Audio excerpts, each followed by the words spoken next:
What is up? We are live. We will be joined shortly by Steve from Fanspeak Network. I want to thank everybody for coming in. It's going to be a fun show today. Let's say hi to the chat. We got Game Tight. We have Perfectly Cromulent Anthony here. We have Mike Robb. We will. Steve is at backstage, but first we're going to hit the intro. Hey, we're grinding through the torment. High volume, no management. Taming souls in descent.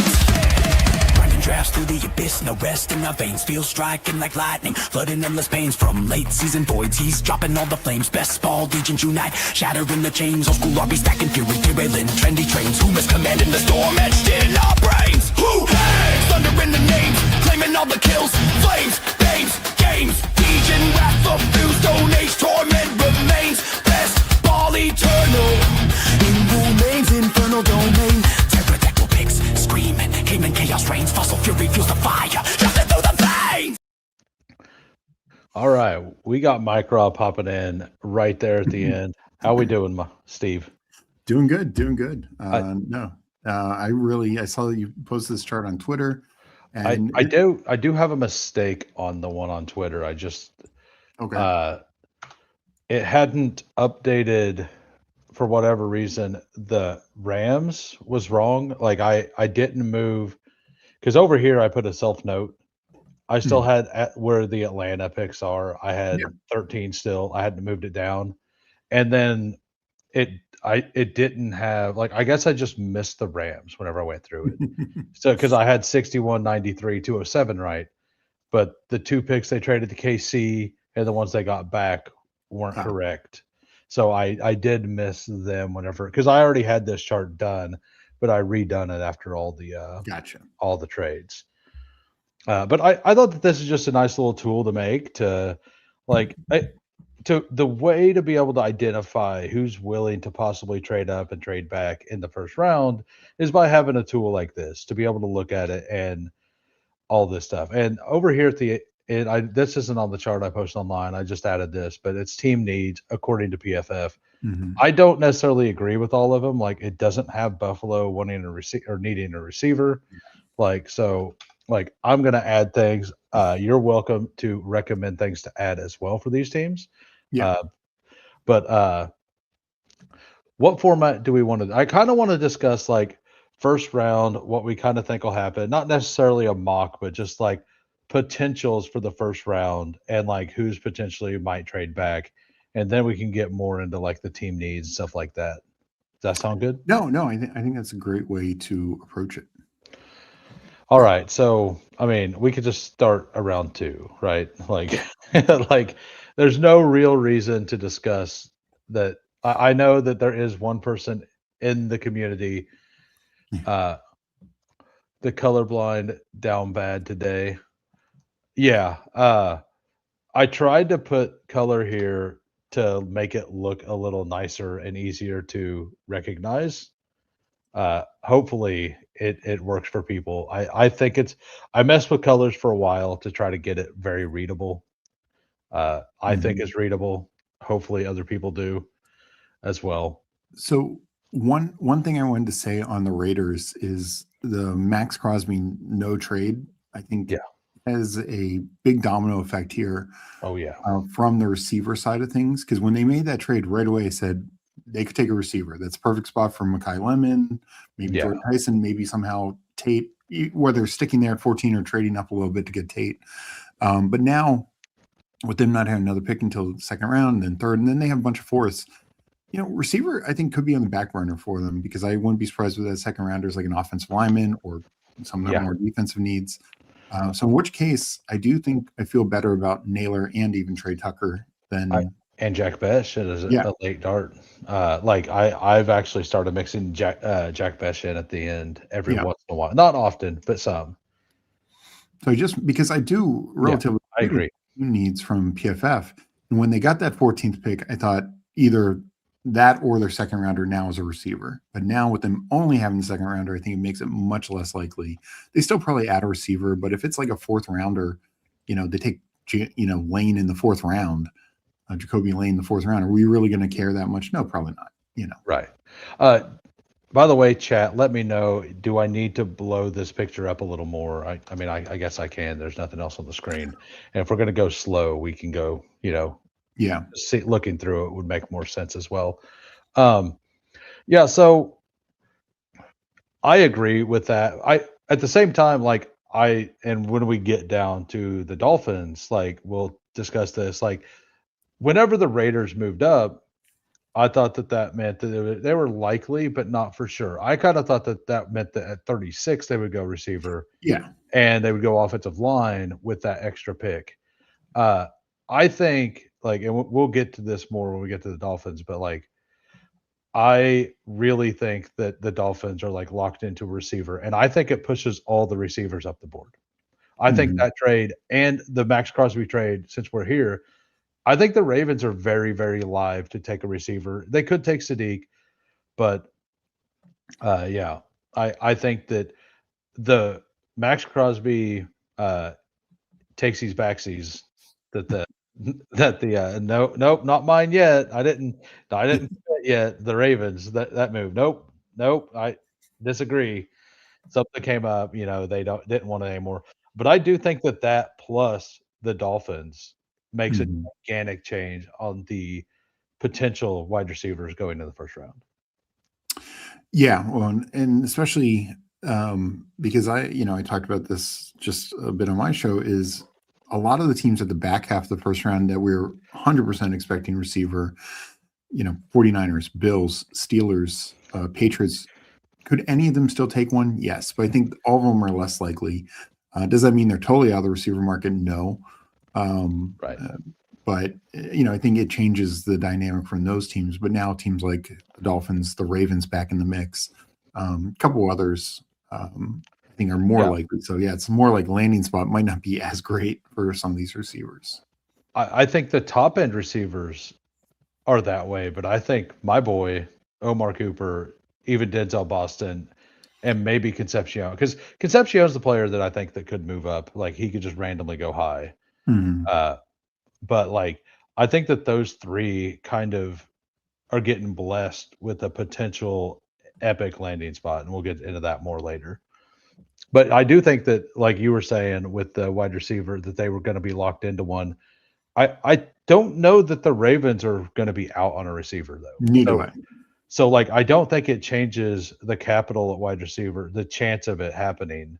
And I think that it's more likely that the Ravens are to take one than the Raiders were at that pick, because I think at that pick they were pretty locked into probably building an offensive line, especially after Mhm. they went out and paid Lindenbaum what they done, right? Yeah, no, that's very, very true. Maybe I've not seen this take anywhere. Do you think that I mean, them taking Lindenbaum from the Ravens had anything to do with the Crosby? I don't. It is Yeah, funny though. it I is mean, it pretty is. funny. Yeah. uh, but all right, on to the second pick. Like the needs here, we got wide receiver, edge, and corner. It's Aaron Glenn. They didn't have a single turnover last year. Like the most ridiculous stat of all time, uh, in my eyes. But Yeah. yeah, so the Jets to me, I think that pick 16, they're going to be shopping really heavy. They're missing a third rounder. It is a pretty deep class. Mhm. I think that they're either going to be looking to move two of those like both round fours to move up into round three, or that they'll be looking to move that pick 16 back to the late second and try to pick up an additional third and like give the 16th and 140th for like, I don't know, a team like maybe Chicago, 60 and 89 or something. Right. Yeah. Yeah. No, Like, I and actually up to 16, like you actually would be surprised how much value that they could get back for that. I think they could even get more than that. So I would not be shocked. And I don't even know if it's trading out of the first round, but it could be trading like 16 to some team in the mid 20s and who wants to move up for somebody. it's not. I don't have. Okay, there we go. The ad left. So this is the pick value chart. Yeah. So like 16, 1,000, Hmm. and the Bears have pick 60, which is Yeah. only 300. So Yeah. like That's what like I mean. yeah. So like what I suggested, like it would actually be more like they could just get Both that the Bears' first second round picks. possibly because it was 740 plus 330 plus 300 basically equals almost Hmm. exactly that pick. Yeah. So like now they don't like guarantee that it goes to that much. And it is a weaker class, so I do think that it's a weaker class at the top end, so I do think that they're going to use that and they'll get maybe like the team trading up will pay less than this chart shows. But like it's almost a perfect fit for Chicago to trade that pick in 60 to move up to 60. Hmm. Like and that would be it. It would just be a second and third. And then the Jets have holes everywhere. Yeah. And I don't know who the Bears would want to trade up for. I'm not suggesting that the Bears are a team that are going to trade up in this scenario, but I'm just using this as an example But of yeah, I just wouldn't be surprised. I do think you're right to identify that the Jets are with two first rounders and yeah. two second rounders. They're very live to trade that pick back. Still could maintain it in the first round, but yeah, pick up an extra second or pick up a couple thirds or whatever, because maybe it's just a small trade back. Maybe it's 16 Yeah. to the maybe the Cowboys want to get up and get somebody in particular, and just 16 to 20. Well, I Um, mean, uh you look up here at who's right after them, the Lions. If a yeah. team wants if Ione is available, and we'll get into him later, but Hmm. if Ione is available, everybody's expecting Detroit to take Ione if he's there. That's just kind of what everybody's expecting. If a team wants him, they're gonna have to trade in front of Detroit in their mind to take that guy. Well, and I think another thing could be Sadiq. Carolina's coming up. Like True. Yep. if you want a tight end, you better get in front of Carolina. I agree with that as well. And I think that the Jets are very well positioned right now in this draft Yeah. overall. Because like having that 16th pick, and by the way, this is X minus one over here because I wanted to name it, and it Yeah. won't let you move that down. That drives me nuts. Like, let me put a zero there, please. Let me line up the numbers. It drives me nuts. But yeah, I think that the Jets are very very alive to trade back. Yeah. Um, And one, it, especially having that 33 and 44, because right. you could take whatever. We just talked. There's essentially six receivers talked about in the first round. One of them could fall out of the first round, and Yes. if so, then the Jets are in that just prime position to grab them. And at 44, there's going to be corners there, extra edges that they want to go there. That could be the Ty Simpson pick, 44. It, Um, it does feel like a Jets thing to do. it would be. I think that would be such a mistake. It would be a mistake, but like he's not really getting buzz anywhere from what I've heard. I think that if they want Ty Simpson, they're 100% going to trade back. Yeah. I think that, and like I think that the reason that like they know they have holes everywhere. Oh, for I sure. mean, so it's not like if they just get value, like if they trade back and they just add more players, they're Mhm. not going to be a great team next year. They do have a good offensive line though, and they have a good running back, and they have one receiver, right? That's all they got right now. And Mason Taylor, like they don't really need to upgrade tight end, right? Yeah. So like that's even more of a reason if a team wants to trade up for Sadiq for them to do that. Yeah. But I think that they're going to be in the let's try to acquire as many top 100 picks as we can mode. No, and That's they should be. They should be. I would expect them to move off that pick, because yeah, I do think there are going to be these playoff teams who are looking for one more piece yeah, to yeah, move up. and yeah, I mean, this is correct. If nobody wants to, that means that when they're working the phone, they're going to go to this trade value chart and they're just going to take less. They don't Yeah. have to take 1,000 points. They could just be like, we'll sell it for 800 points instead. Yeah. And like, if they just know that they want to do that, there's always a team willing to trade up if the price is right. Um, Now, like you say, it does take two to tango.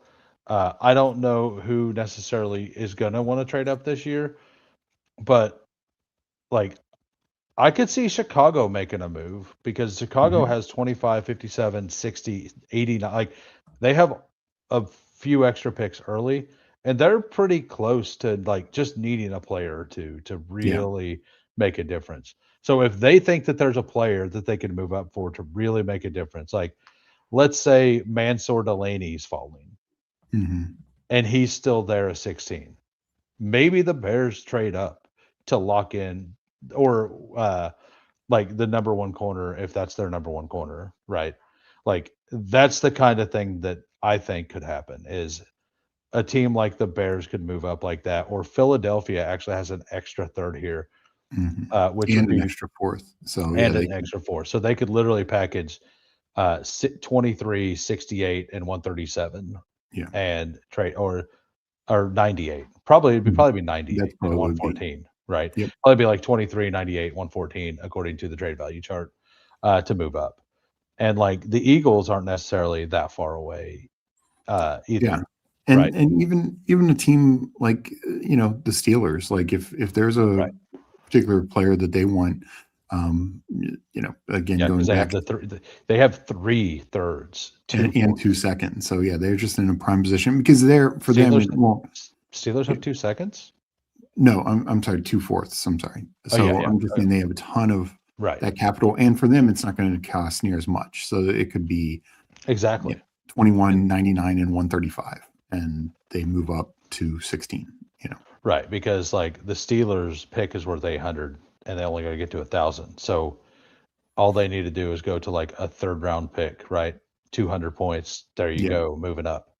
Yep. Uh and that's all that with all those extra picks, like a team like that, if there's somebody who slipped through the cracks a little bit, they're gonna Well, like the guard Ione, like they just lost Sonny yes, Malu. right. Like I I think I don't think he's gonna be available there, but if he is, the Jets are gonna be able to trade that pick, yeah. I think. But there's others, like, we know offensive line hits a cliff. Yeah, The tackle position as well. Somebody who wants to get aggressive on one of these higher end receivers could be in the absolutely. mix.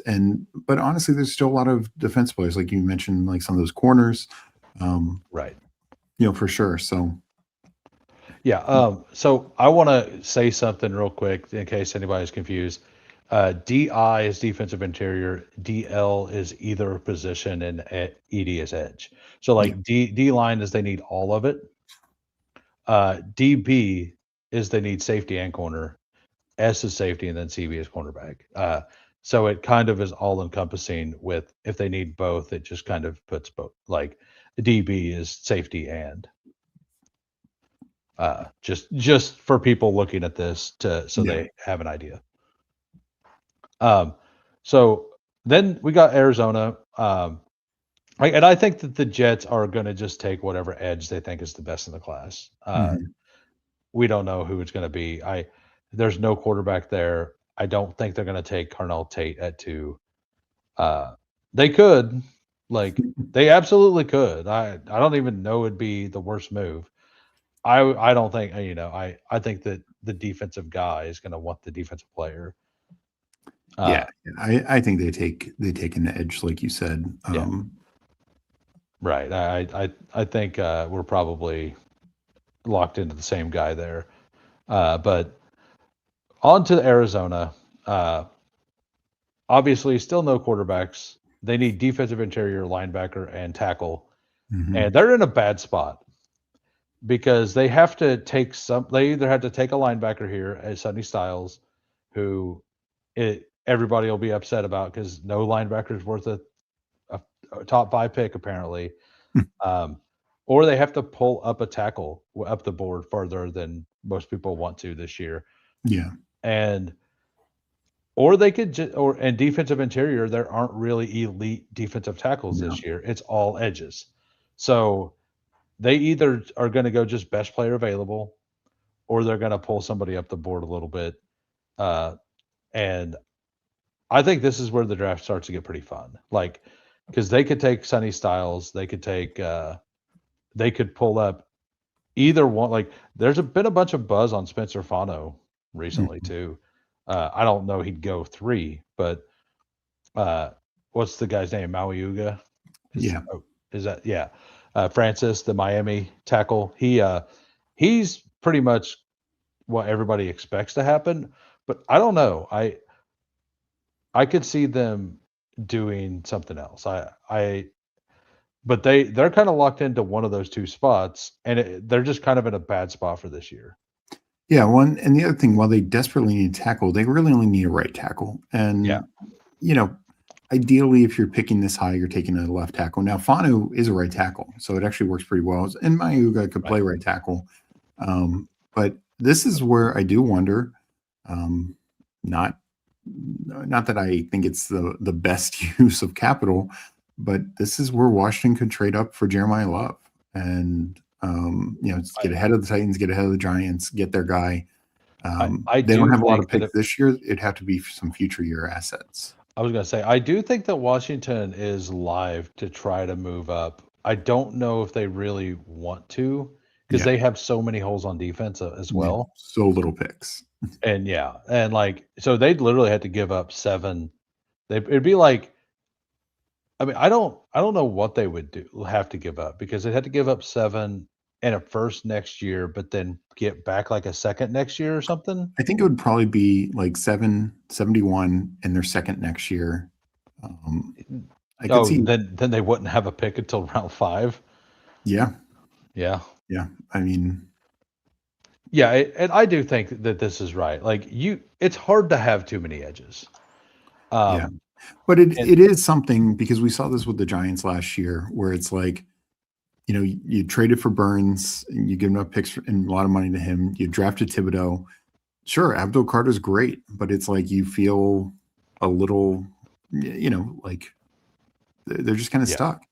And and it's tough. Like I agree, if you're a great team, you can never have too many edges. But if you're a bad team, we could get the Browns every other edge to go with Miles Garrett, and it's not going to make them any better. You know what I mean? Like they're right. still going to be one of the worst teams in the league. I, Um, I mean, I'm pretty locked into Arizona just taking Sonny Styles and nobody trade. Like I agree with what Ben's saying here that Washington signings feel like they'll draft Love. Like they're just ready to be like we either get him or we don't.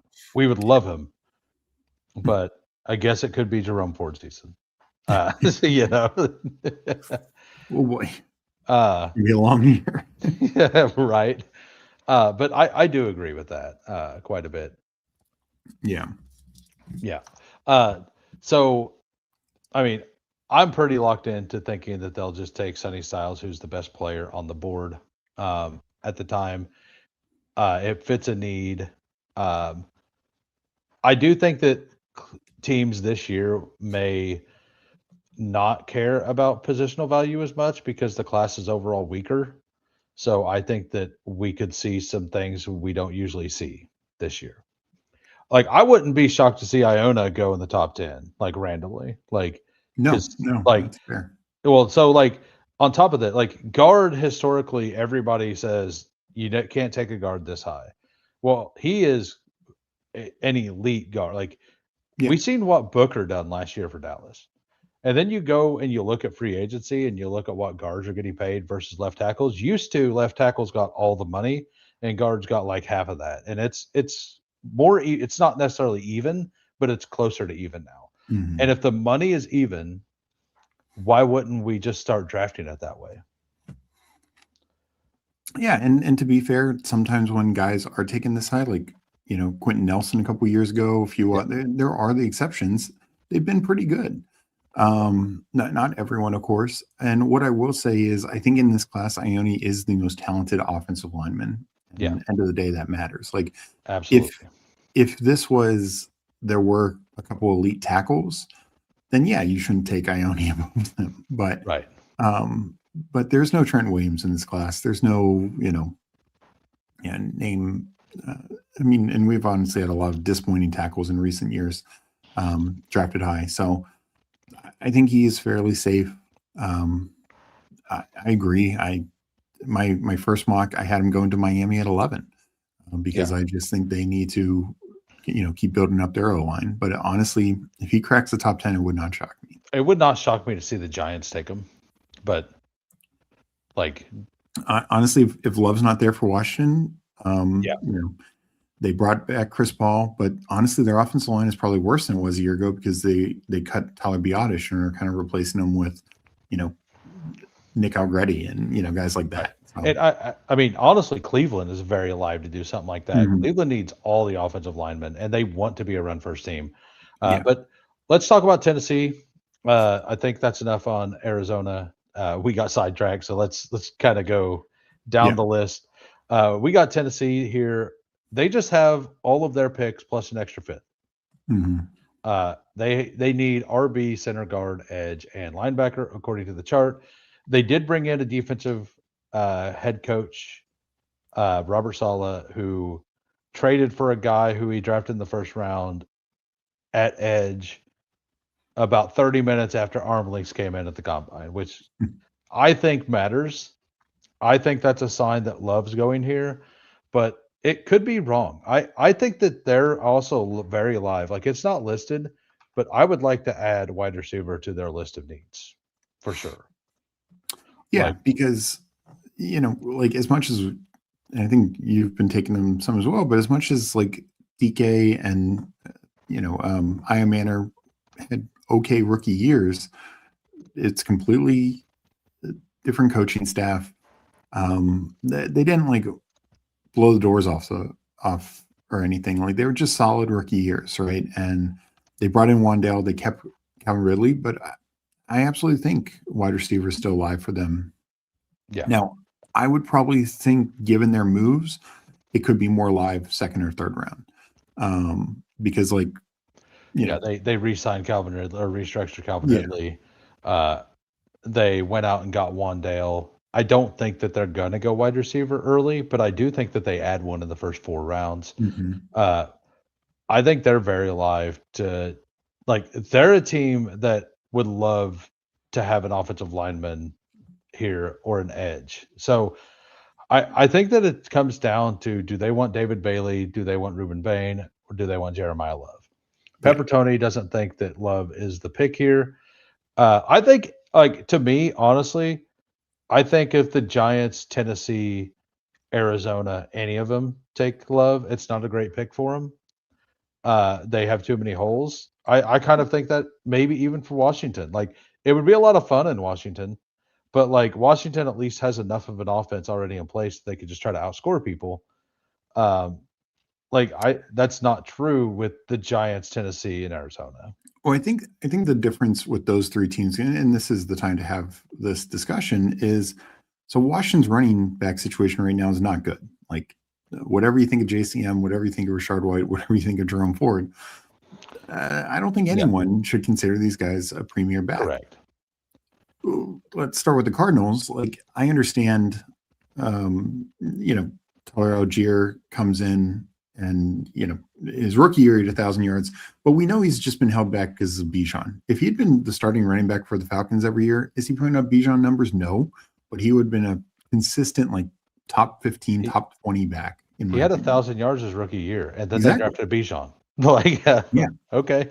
And it's the same thing for Tennessee. Like, Tony Pollard has had 2 good years in Tennessee on one of the worst offenses in the league, 1,000 yards each year. Yeah. Pretty productive, yards per carry, et cetera, just down the list. And Spears is okay as a backup.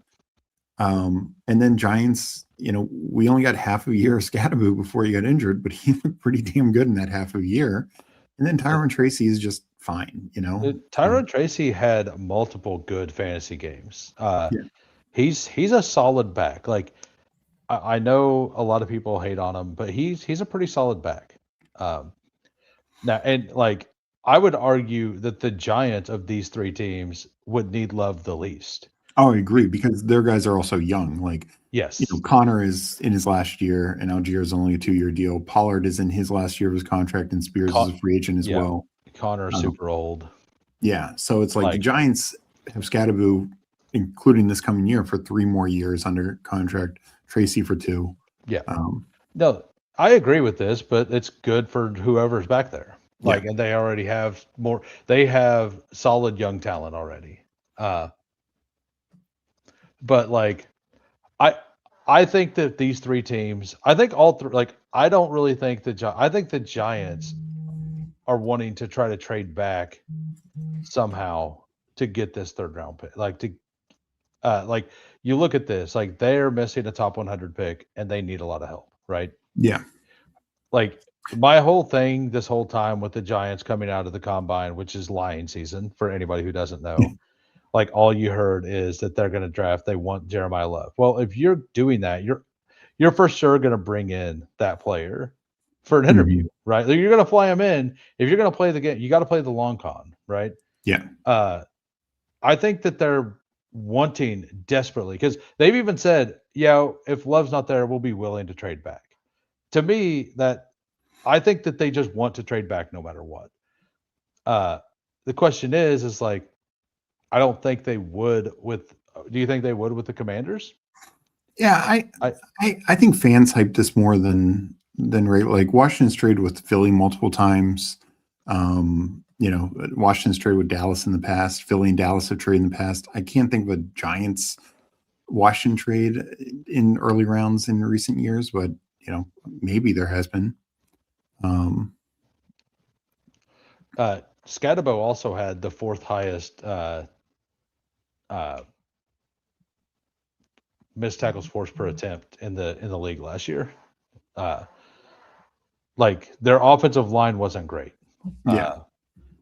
And to your point, like Tracy got like the easy games at the end, sometimes he didn't even hit. Like against Chicago, against San Francisco, it was more Singletary in those games. But he got Washington at the end. He got Dallas. Like he had some just like take games at the end of the season. He was my deep scroll in dailies, and it worked out really well. So like everybody has their own opinion that's already been formed on where Jeremiah Love should go. The thing is, Jeremiah Love is a transcendent player. I still think that he's slightly behind Genty as a prospect. You can argue. I don't think it's massively like I do have him closer to Genty than I originally did after going back and rewatching him and stuff. He's just so like he's so quick through the hole. Like he's like he's just really good. And his foot in the ground burst change of direction is really good. It's not Bijan, but it's pretty good. And here's and I said this on my show, like, and just real quick to Miss Mufasa, the 3.6, that was not Scadaboo averaged 4.1 yards per carry last year. You might be thinking Tootin, who averaged 3.6. Yeah, I was gonna say I don't think that's right.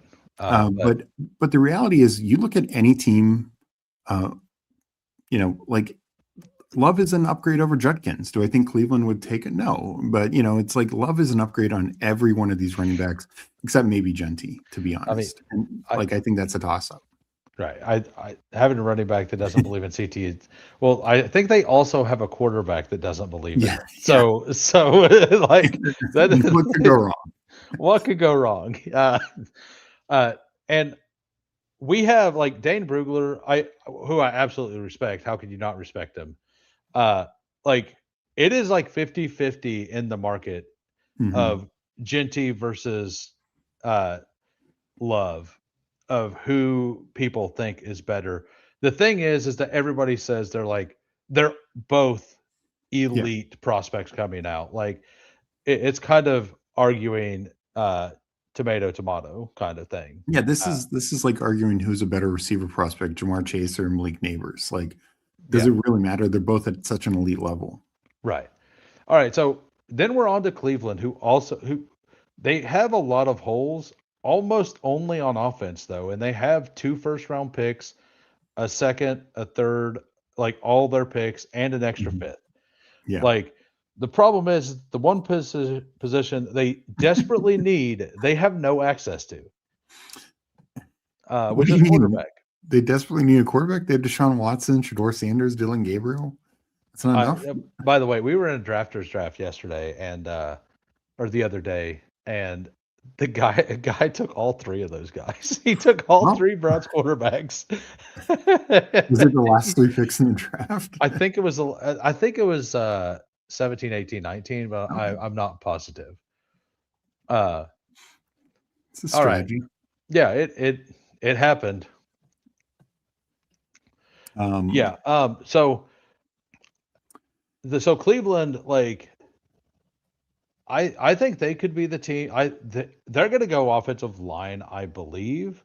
mhm. Originally, I was thinking they'd go wide receiver, but I kind of think that they're going to either pull up Ione or take Fano or Mauioga if I Mauioga agree. is still there.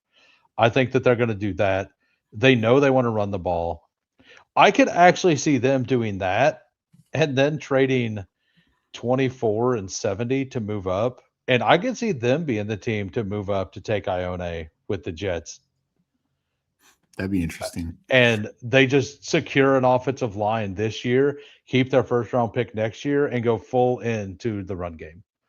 Yeah, because their entire offensive line were free agents. They brought a couple back. They Yeah. traded for what's his name from Howard from the Texans, and they've added some other guys. But this is, one of the weakest offensive lines in the NFL right now.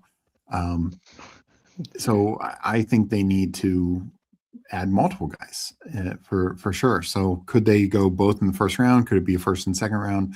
I think they do add a couple offensive line there. Honestly, their entire draft should be offense. Like Yeah. that's the difference between the two sides of the ball. Could they use some more defensive depth here or there? Sure, but their offense is just so bad.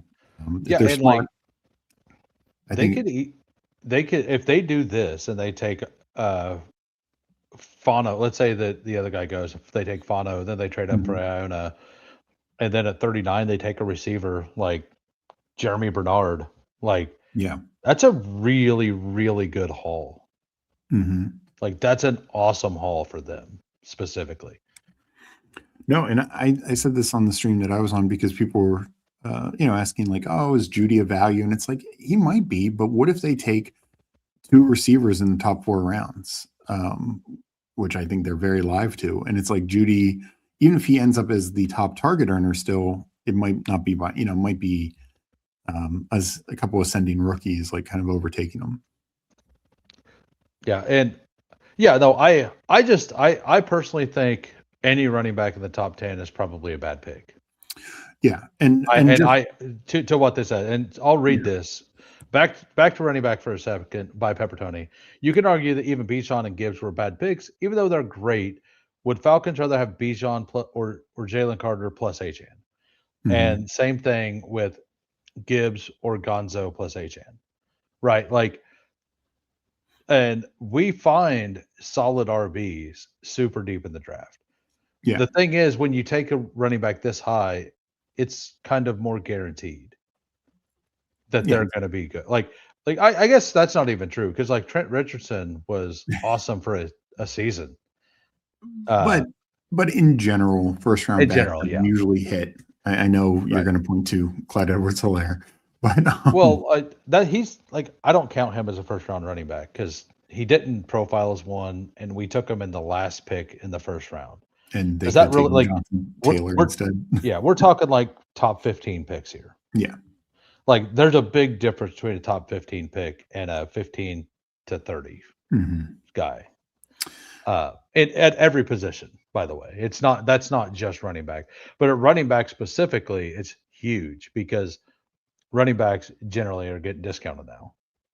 Yeah, and this is why we with running back more so like sometimes fourth rounders like Scadaboo and Bucky can hit.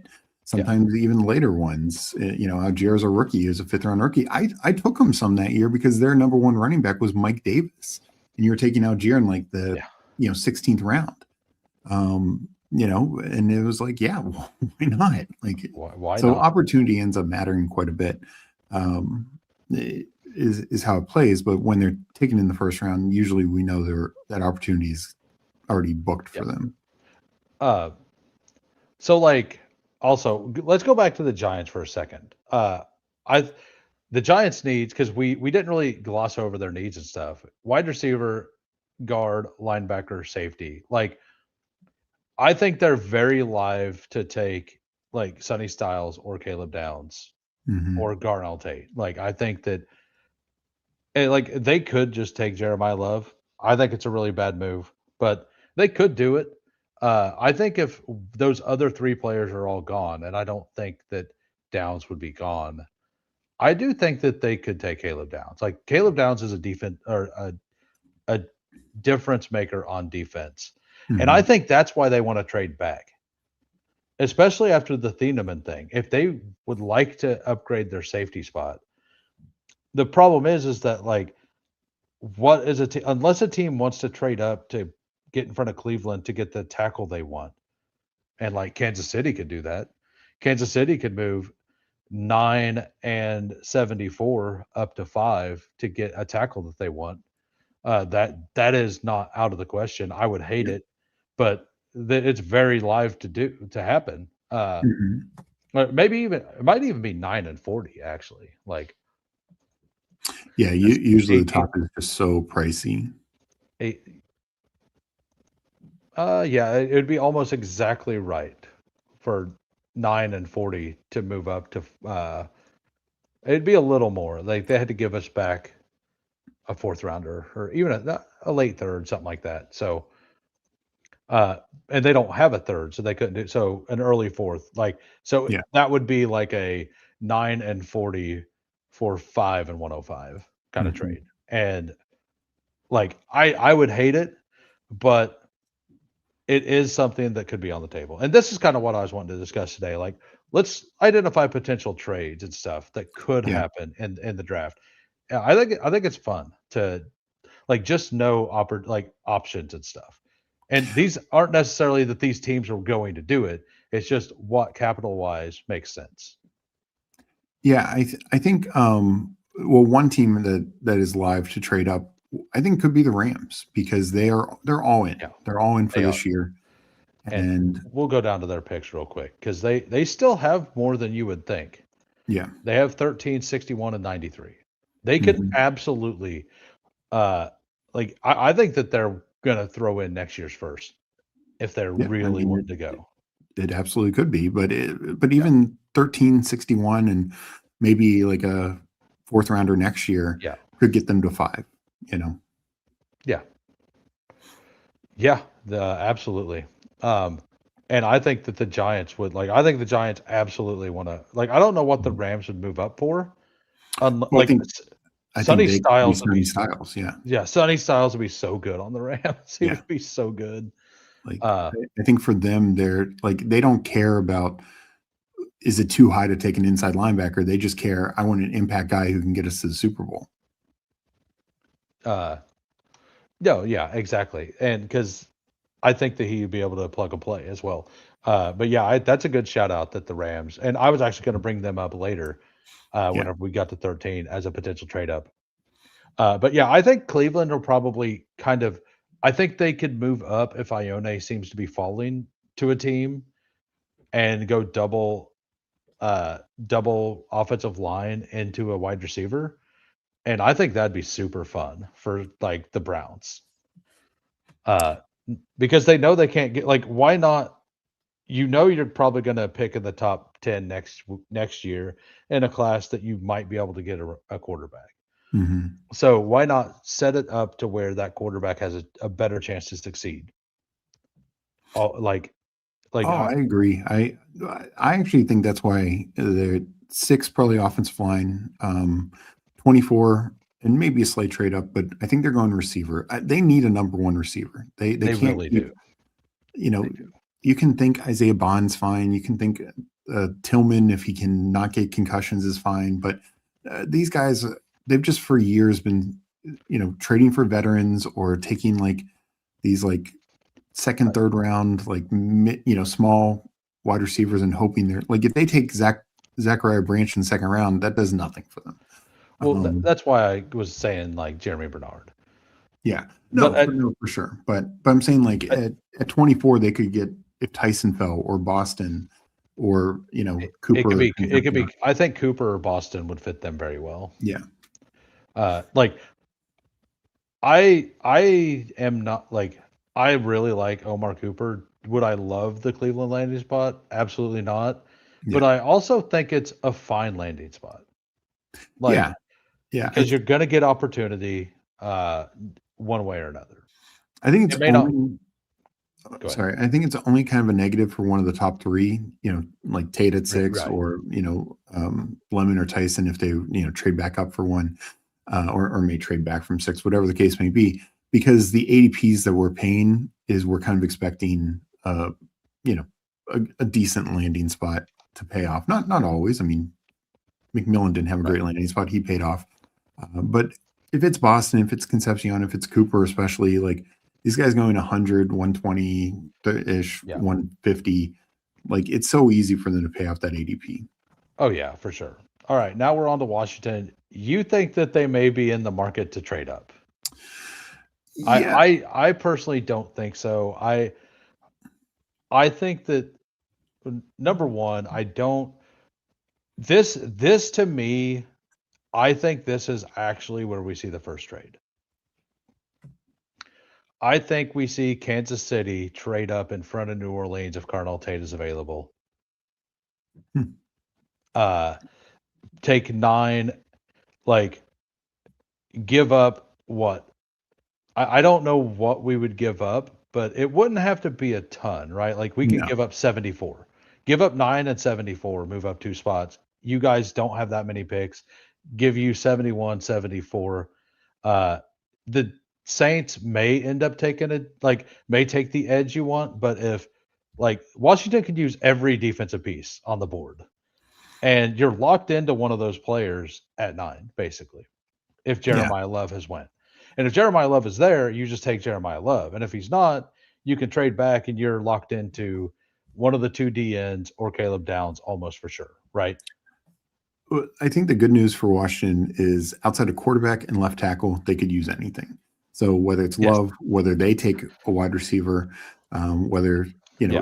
if Ione has a top 10 landing spot, it could be Washington. And like you said, every defense position, there's no defense Right. tackle worth taking here. But whether it's Downs, whether it's Sonny Styles falls to The, them, the Rams could move up and take Carnell Tate. yeah, Well, I mean, I think they're very alive to take a receiver.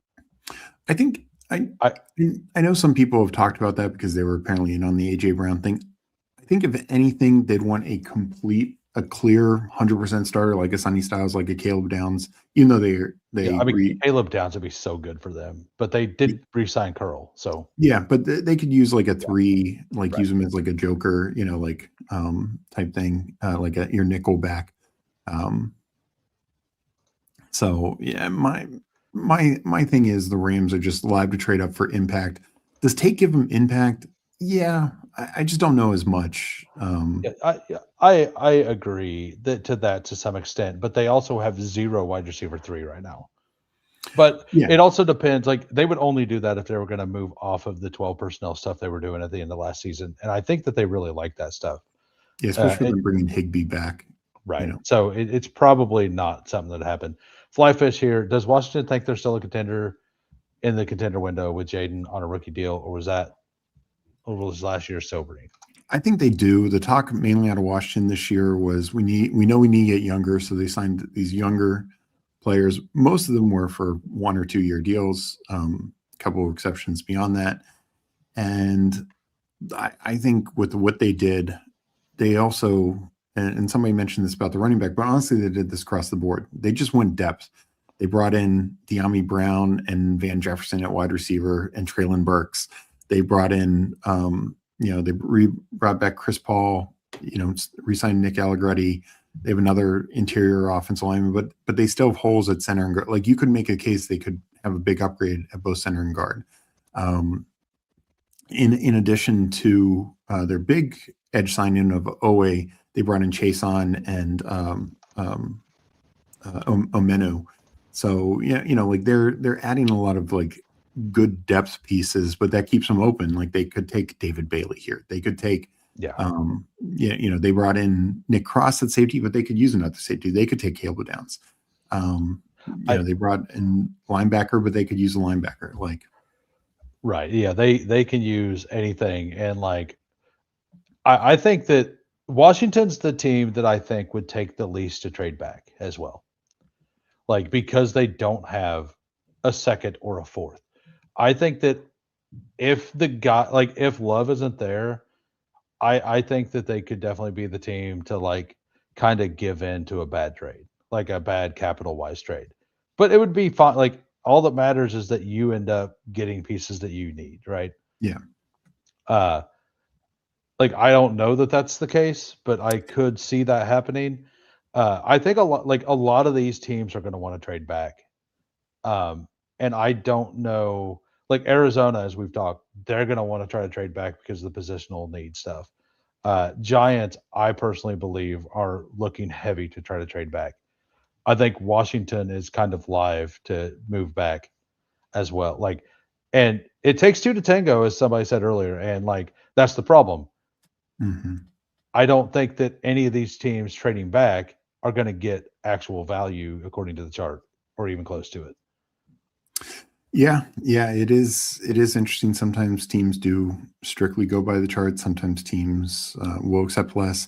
Um, yeah, exactly. That's why they could use wide Yeah. receiver. And Yeah. no, I mean, from a perspective, they should trade back. But just from what we've seen from Adam Peters so far, he has been aggressive in giving up picks consistently in trading for vets. Also, there was talk of them, looking to trade up from other times. Like he just hasn't shown a propensity to stockpile picks, and maybe it's him coming from the 49ers when they've been more aggressive, trading for vets, trading up. And sometimes it failed, like Trey Lance, but other times it was more successful. Um, so yeah, it's tough to say about Adam Peters. Should they trade back? Should they probably say, we're not ready yet? We're probably at best the third team in our division. Yeah, they probably should, but I don't think so. I think they're going to try and go make a big splash.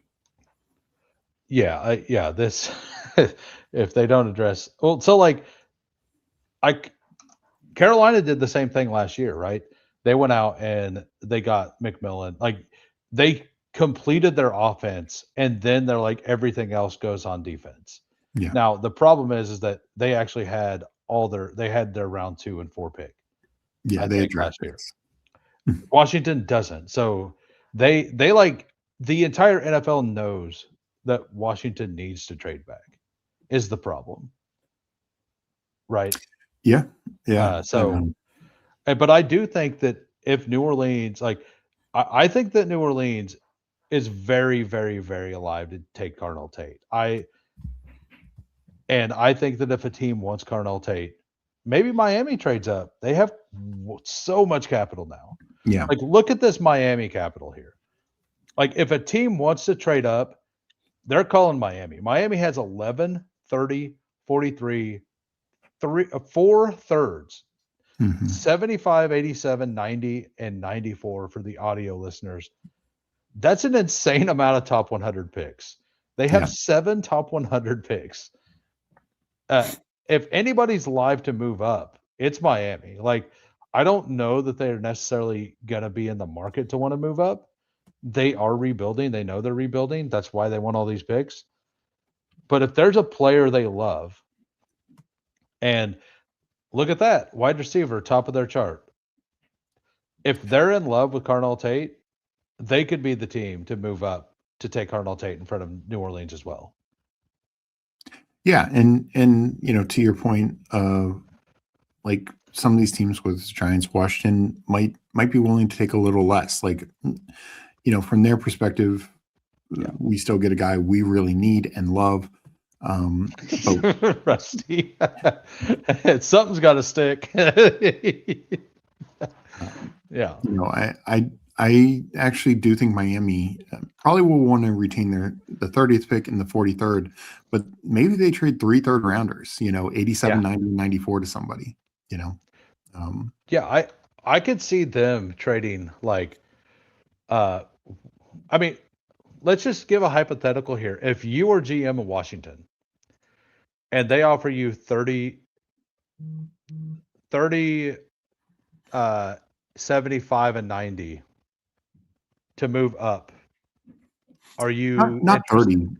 30. But if they offer 11, 75, and 90, I would do it. What about 30, 43, and 75? Let's look at the chart. Let's see what the chart says. So you got 1,500 points here.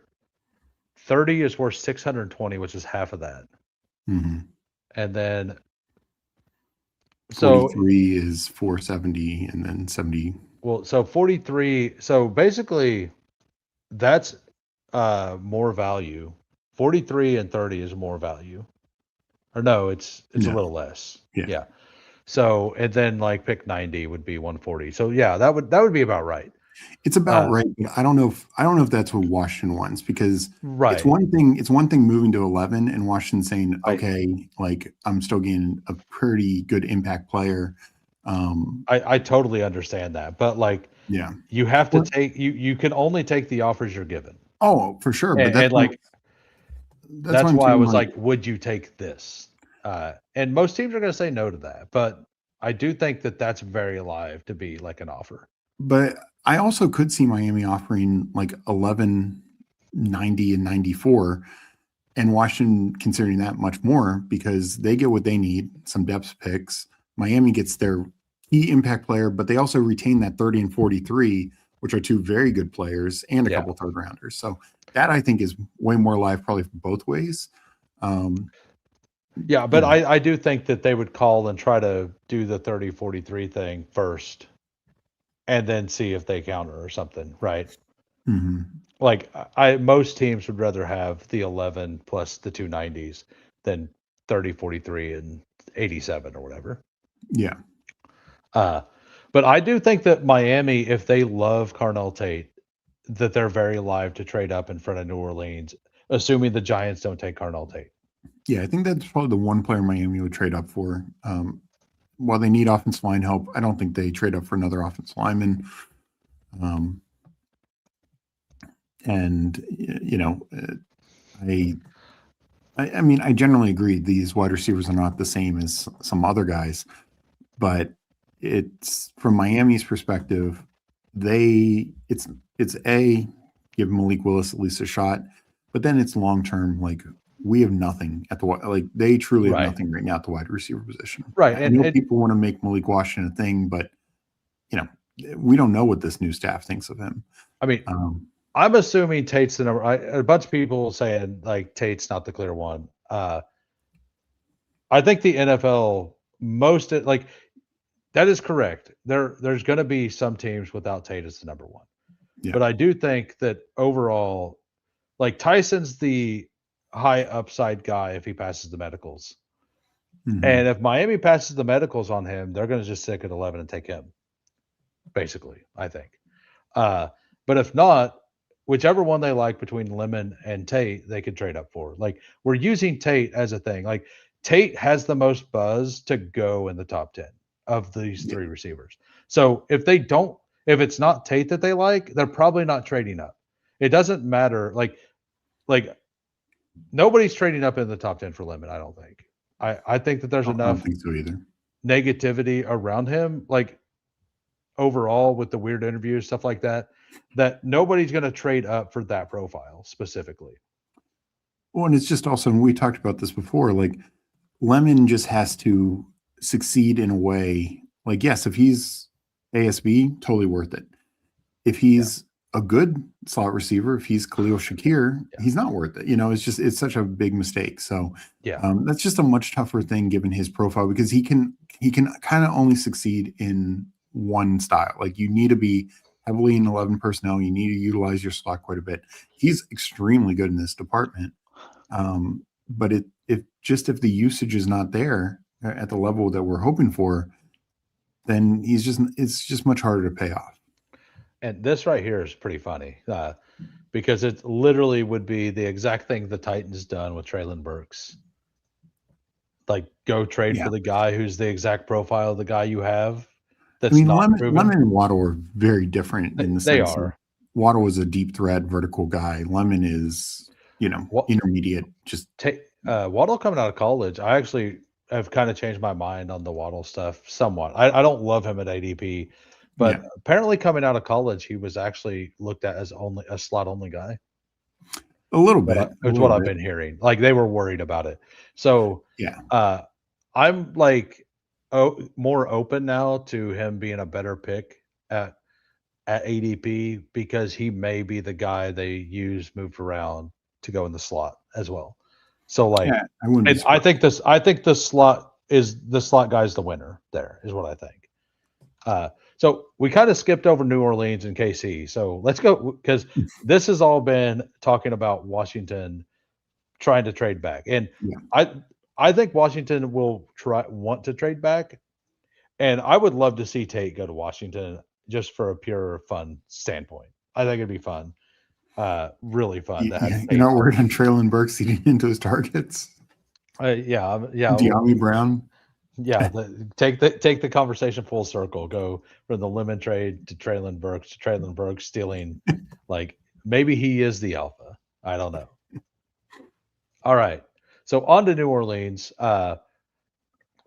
Their needs are listed at wide receiver, defensive line, and linebacker. Mhm. Defensive line being all defense. I think that if Tate's there, if they have him as number one, they're going to take him. Uh, like Loomis has already taken a successful Ohio State wide receiver. Why would you not go back to that well? Like to me, like if the Saints take a wide receiver early, I think it's definitely Carnell Tate. Uh, not just because I have it rated that way, but because we've seen them do that before and that's worked for them before. Um, Yeah, yeah. No, I mean, I think this is like the Tate range. You know what? You know, yeah, Washington. I guess technically the Giants, but Washington, yeah, Saints, and Chiefs are, I think, the Tate range outside somebody trading up for him. And yeah, could I see the Saints going in another direction? Yes, because here's the other thing that Saints actually more so than Washington and Kansas City. Like Washington is their number one in McLaurin, but as somebody pointed out, he's 30.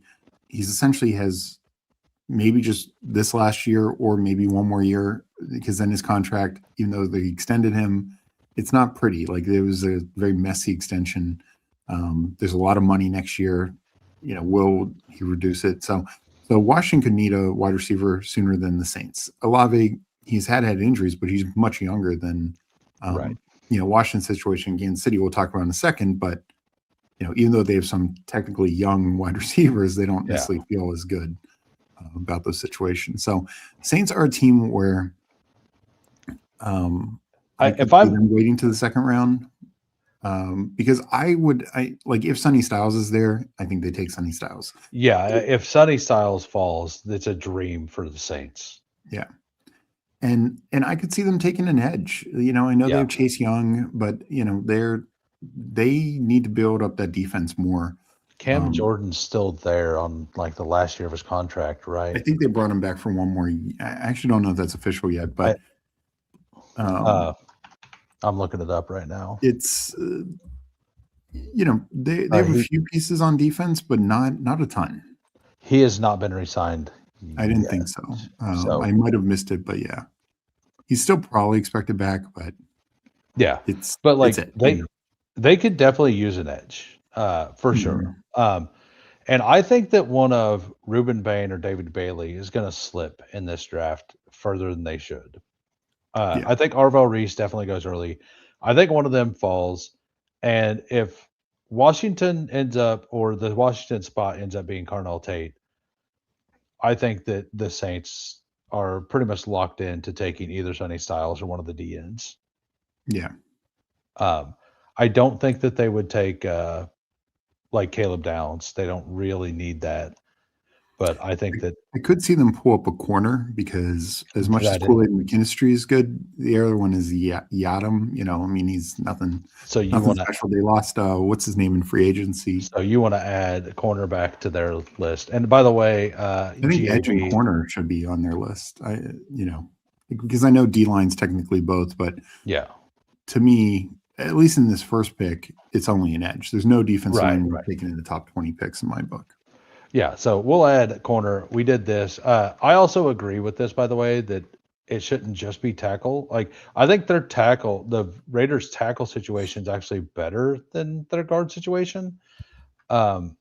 because Colton Miller was hurt, and their rookie last year played well in the back half of the year, I believe, on the right side, uh, if I remember correctly. A Raiders fan of mine, a buddy of mine, was we got into an in-depth conversation, and he was talking about how their offensive line was actually, and this guy will tell you if they suck.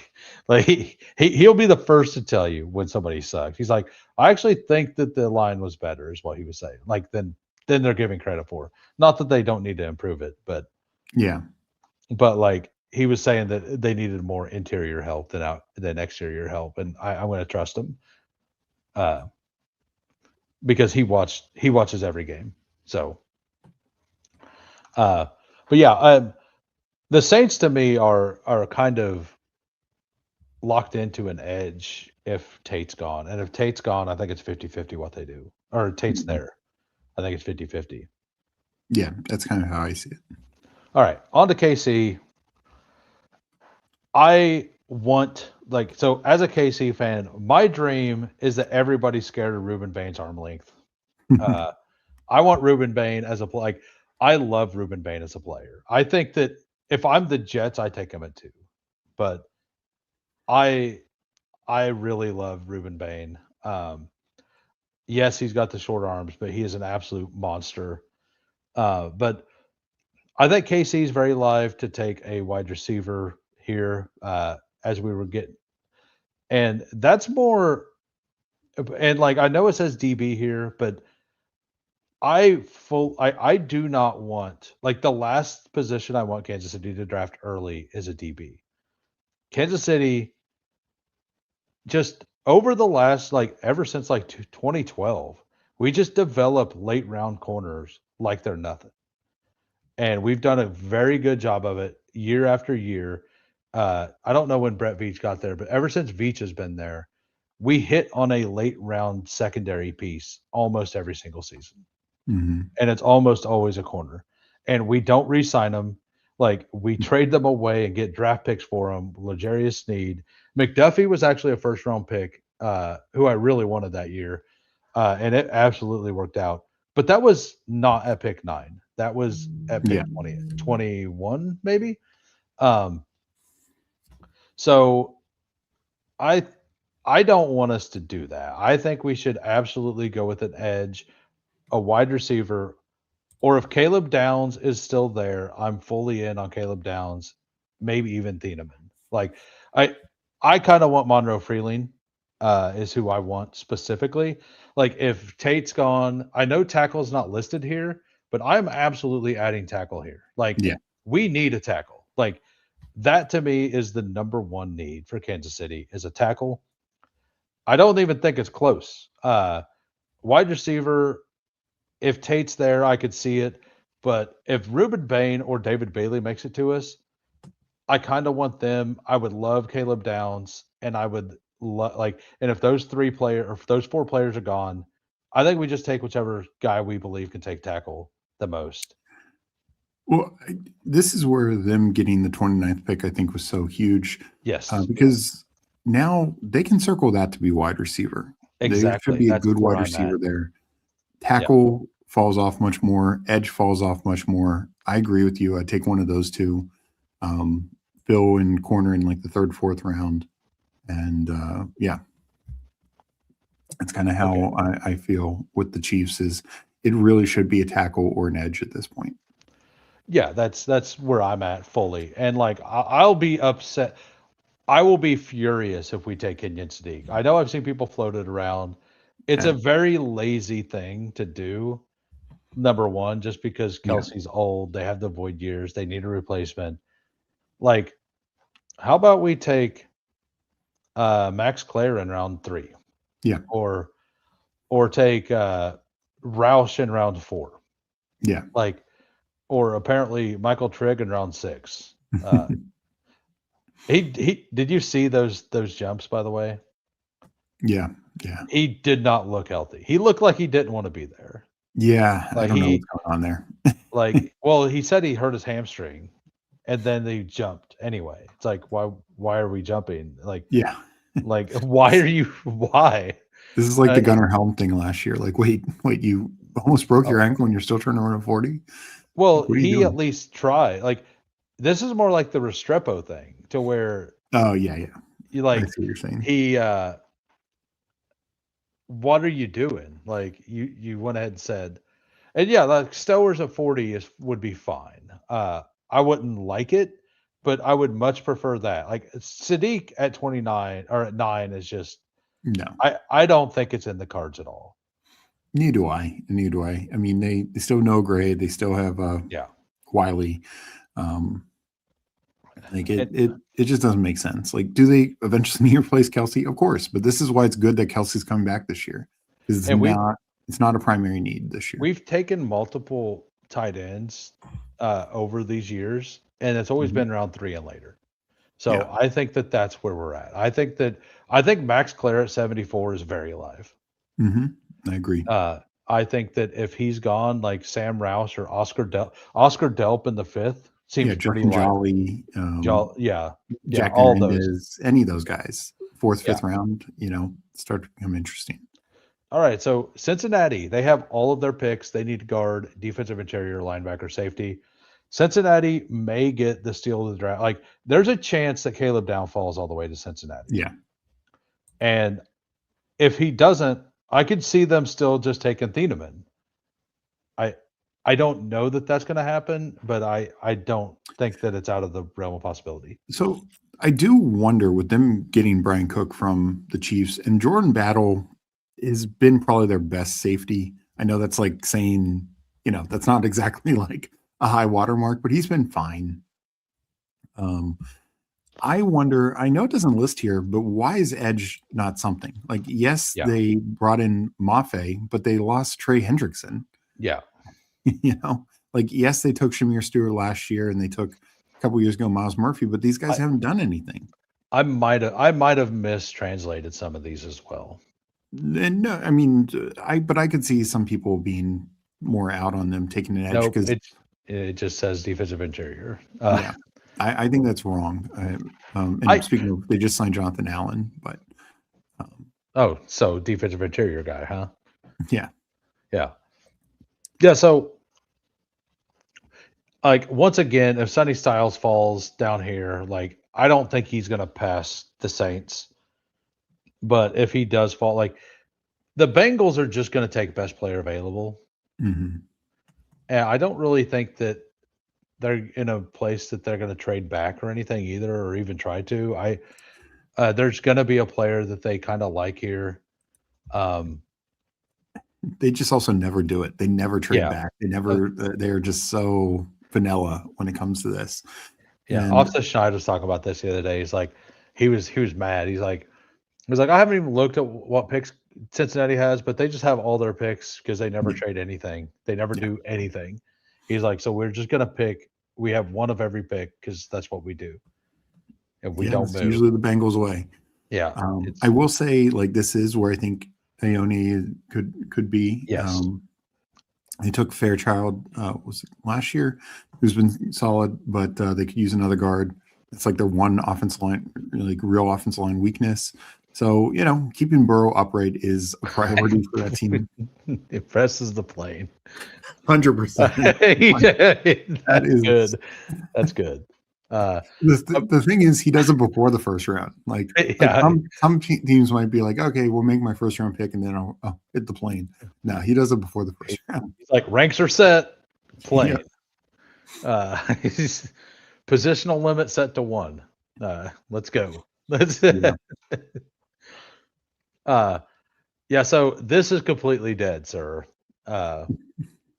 Like his pro day was not good, and he refused to do things at the combine. Does not look good for Michael Trigg at the moment.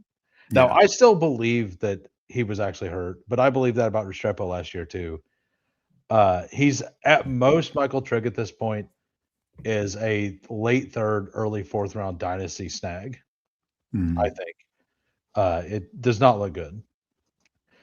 Yeah. So Cincinnati, I do think I agree. I think that Ione is a possibility there. I think they could be a team to take one of like they also kind of just vibe with what they feel like all the Mhm. time, right? So they could easily be the team that just decides that they're going to pull up some problem guy, uh, or a defensive interior. Who was that one guy? Caleb Banks. Caleb Banks. Like now he's fallen a lot in rankings Yeah. apparently. Now this I, is the PFF top 10, by the way. But like, what if they just say screw it and take Sadiq? Like that would be that would crazy. be the most Bengals thing they could do, right? But I like, actually see, think. Sorry, go ahead. I gotta say, Ione's live. I don't know that they would pull CJ Allen all the way up, Probably but not. I think I mean CJ Allen would be great for them. Yeah, I think they're more likely because look, we're talking about all these guys, and I think one of Bain or Bailey fall to them, and I I think do they just too. take them.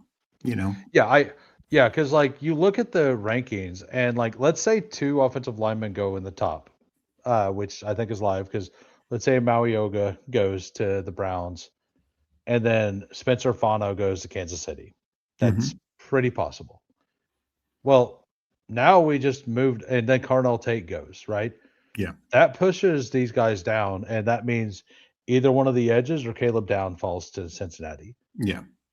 Um, so like I think the Bengals are actually in a great spot to get one of these blue chip prospects as Yeah. well. Yeah. On defense, which they Yes, desperately need.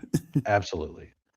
And if it Like the doesn't worst thing for the happen, Saints is if it's like, and I know it's not going to happen, but if it's like Jeremiah Love and Carnell Tate are there, and it's like, oh, okay. it's a hard thing to know if you straight up or down if you only have 3 scouts. That is fair. Do they only have 3 They scouts? have the smallest scouting department in the league. Okay. Yeah, Have I forever. knew that. I didn't know if it was Yeah. actually 3. Uh, It's might be. uh, we talked about that. Like we just talked about we're talking about potential landing spots, and like honestly, it starts at 3. I don't think it happens at 3. I think it's a very low chance, but it's not like Arizona couldn't just use a guy like that. I think it's very unlikely that they signed Algier and brought back Connor, or I guess Connor was already under contract. Yeah. But I mean, I still think that he goes to Tennessee. The moral of the story is that I don't think either one of us thinks that he should be picked in the top 10. Like just from a structural standpoint of teams. Uh, Agreed. like like for team building, I don't believe you should definitely not take a running back in the top 5. Uh, that doesn't mean that these teams are going to be, in my opinion, smart enough to not do that. Uh, Seahawks trade for Brees and take Love. That would be hilarious. That'd be the most Jets thing to do. That would be the most Jets thing to do. All right, we got the 112 now. We got Miami or the 111. They got 11th, 30th, the 43rd, 4 thirds. They still have their 4th and 5th round pick as well. They also have no players on their team. So they need 4 wide receivers and 4 DBs, right? Yeah. Like they basically need everything on the outside everything on the outside for sure, and a guard. Like Iona, like I think Iona is for sure going by the Rams pick. Like Yeah. if Iona's there at the Rams pick, he's probably going there, right?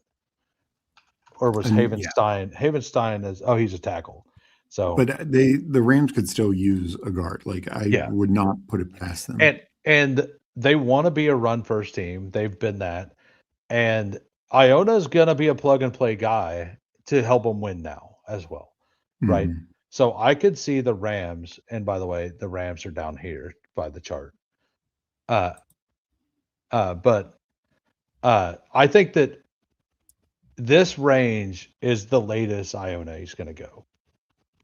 Like between KC, like KC won't do it, but like Cincinnati could, Miami is very alive, the Rams are very alive, and Baltimore is very alive. Yeah. So in this range, that guard's going, if unless Cleveland decides to take him up here. Um, but yeah, Miami, I have them locked into whatever receiver they like that's left or a trade up. Like, I do think they're very alive to trade up if they think one of these receivers is much better than the other ones. Yeah, I mean, I'm surprised that's all the team needs that they have because, well, one tight end, not that it's with the 11th pick, but tight end they need, um, edges like Chop Robinson's fine, but that's about it. They got rid of all their other edges, so um, if any of those guys fall, I think they could be live there. But my guess is they do go on the offensive side. Presumably, one of the receivers makes the most sense. I think Ione would also make sense, but um, Did I think they also could pop a corner or safety like Caleb Downs. So they they're in a good spot. The two corners that we Delane or yeah, McCoy are both kind of in this kind of mid range here. I think that if Delaney is there, he's definitely the pick. It's either him or Ione if they stay put. And I think that they'll just take 30 and 43 both at receiver. Yeah, that very well could. I- Did you see the Dolphins mock draft that Underdog put out? No, I don't think There you so. go. Pick 11, Makai Lemon. Pick 30, Casey Concepcion. 43, Skylar Bell. 75, Zachariah Branch. 87, Brendan Thompson. 90, Ted Hurst. 94, Jacoby Lane. I love the punter 130, thrown in there. yeah. 130, Jeff Caldwell. 149, not a receiver, a punter, Brett Thorson. J. Michael Sturdivant at 227, and then Victor Anthony to round it all out. That's some pretty good stuff. That's Yeah, I mean, this is another team similar to the Browns. Like, not only do they need a receiver, they need multiple receivers, yeah, they do. They really um, do.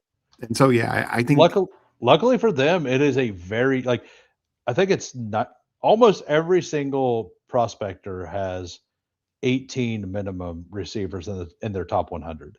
mhm, So it's the year to have all these third round picks yeah, and to take some darts. Like they could just go like corner and then three or like four receivers. Like that's very live for them. I think the one thing is they could want like a true potential one. Yeah. Um, you know, It's just like are they expecting to go like do they I think that the if the number one receiver's there, they're going to take him. But if not, I think they take the number one corner and then they look for like 30 to 43 probably are both going to be wide receivers. That's just what I think they'll do. yeah, I But think that's very live. Like that could be very fun.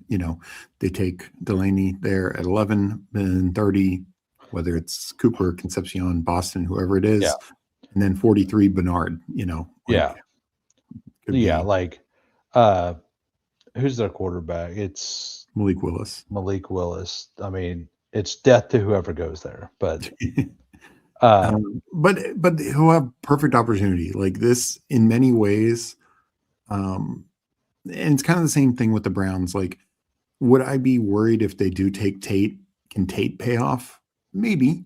yeah, He'll have opportunity, but the guys that we're talking about later, whether it's first rounders or second rounders, like a Chris Brazell, Jeremy Bernard, whoever the case may be, they're taken so late that this room offers so much volume opportunity that even in questionable quarterbacks play, they could be very fine.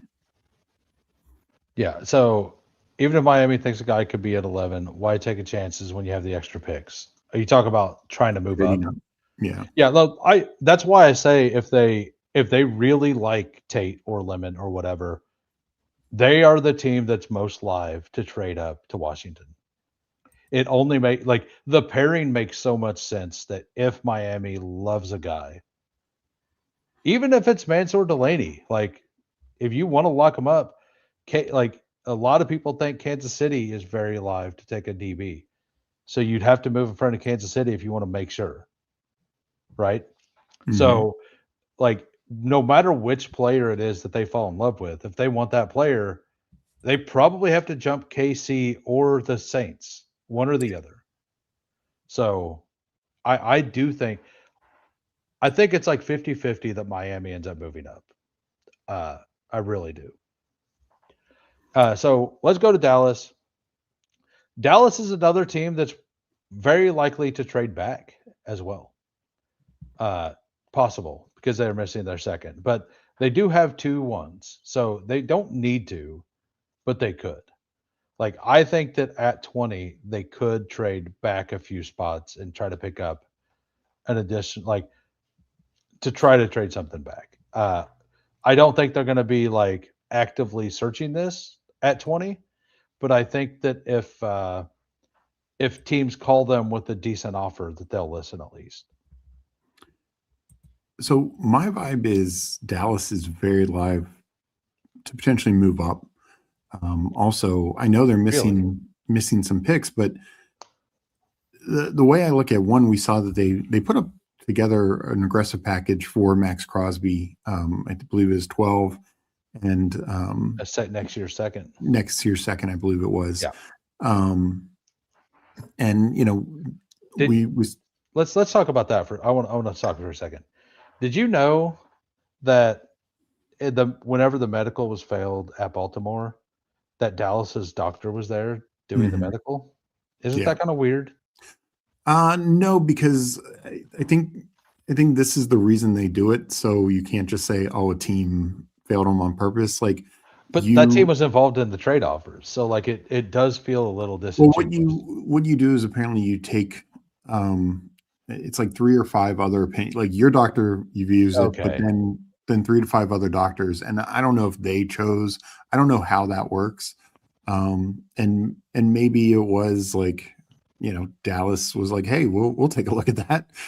Um, Yeah, like well, we were involved. We kind of wanted to know anyway, so let's Yeah. send our guy. Yeah, So maybe. I don't know exactly how that stuff works. I was just wondering. I thought it sounded a little weird. I mean, it's interesting, but apparently that's how it works. Like, Okay. you don't just have your doctor do it, like a couple other teams, so you get quote unquote independent doctors. Right. Um, I Dallas trading up would be a lot of. What do you think that they would trade up for? well, I think they could trade up for a unique defensive talent. Their defense was really bad last year. Then they traded away, and they've been looking for edge help. So, like that could be something they are very much in on.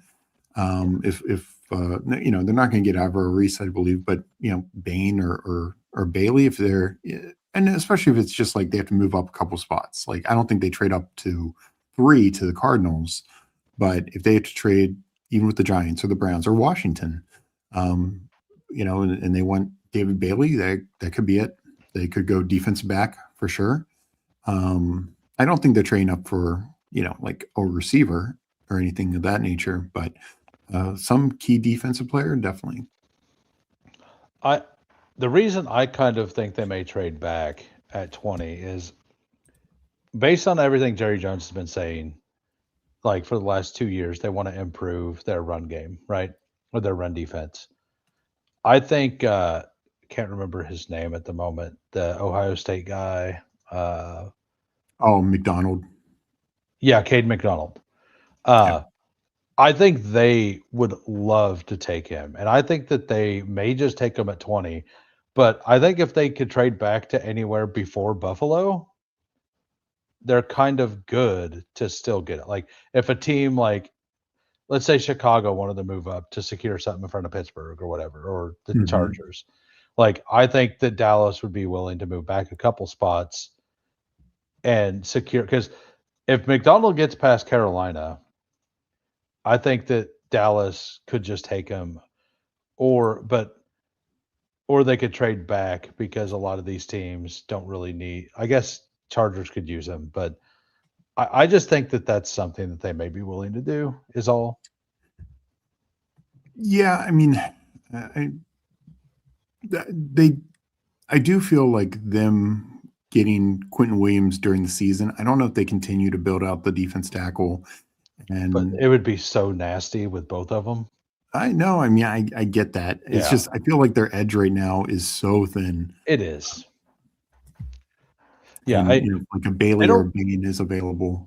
they don't really need any help on offense. So like if they traded Yeah, up with 12, if they traded 92 and 12 and like a third next year to move up to I don't know, 8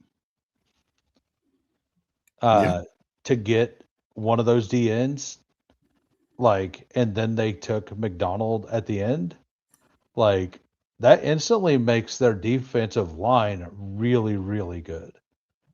Now they don't have much back end at that point, but if like the problem is that McDonald is only a rotational first down, first second down guy, right? So like yeah. it's not going to generate the offensive, the pass rush pressure, but that's why you traded up for Bain or David Bailey, right? Mhm.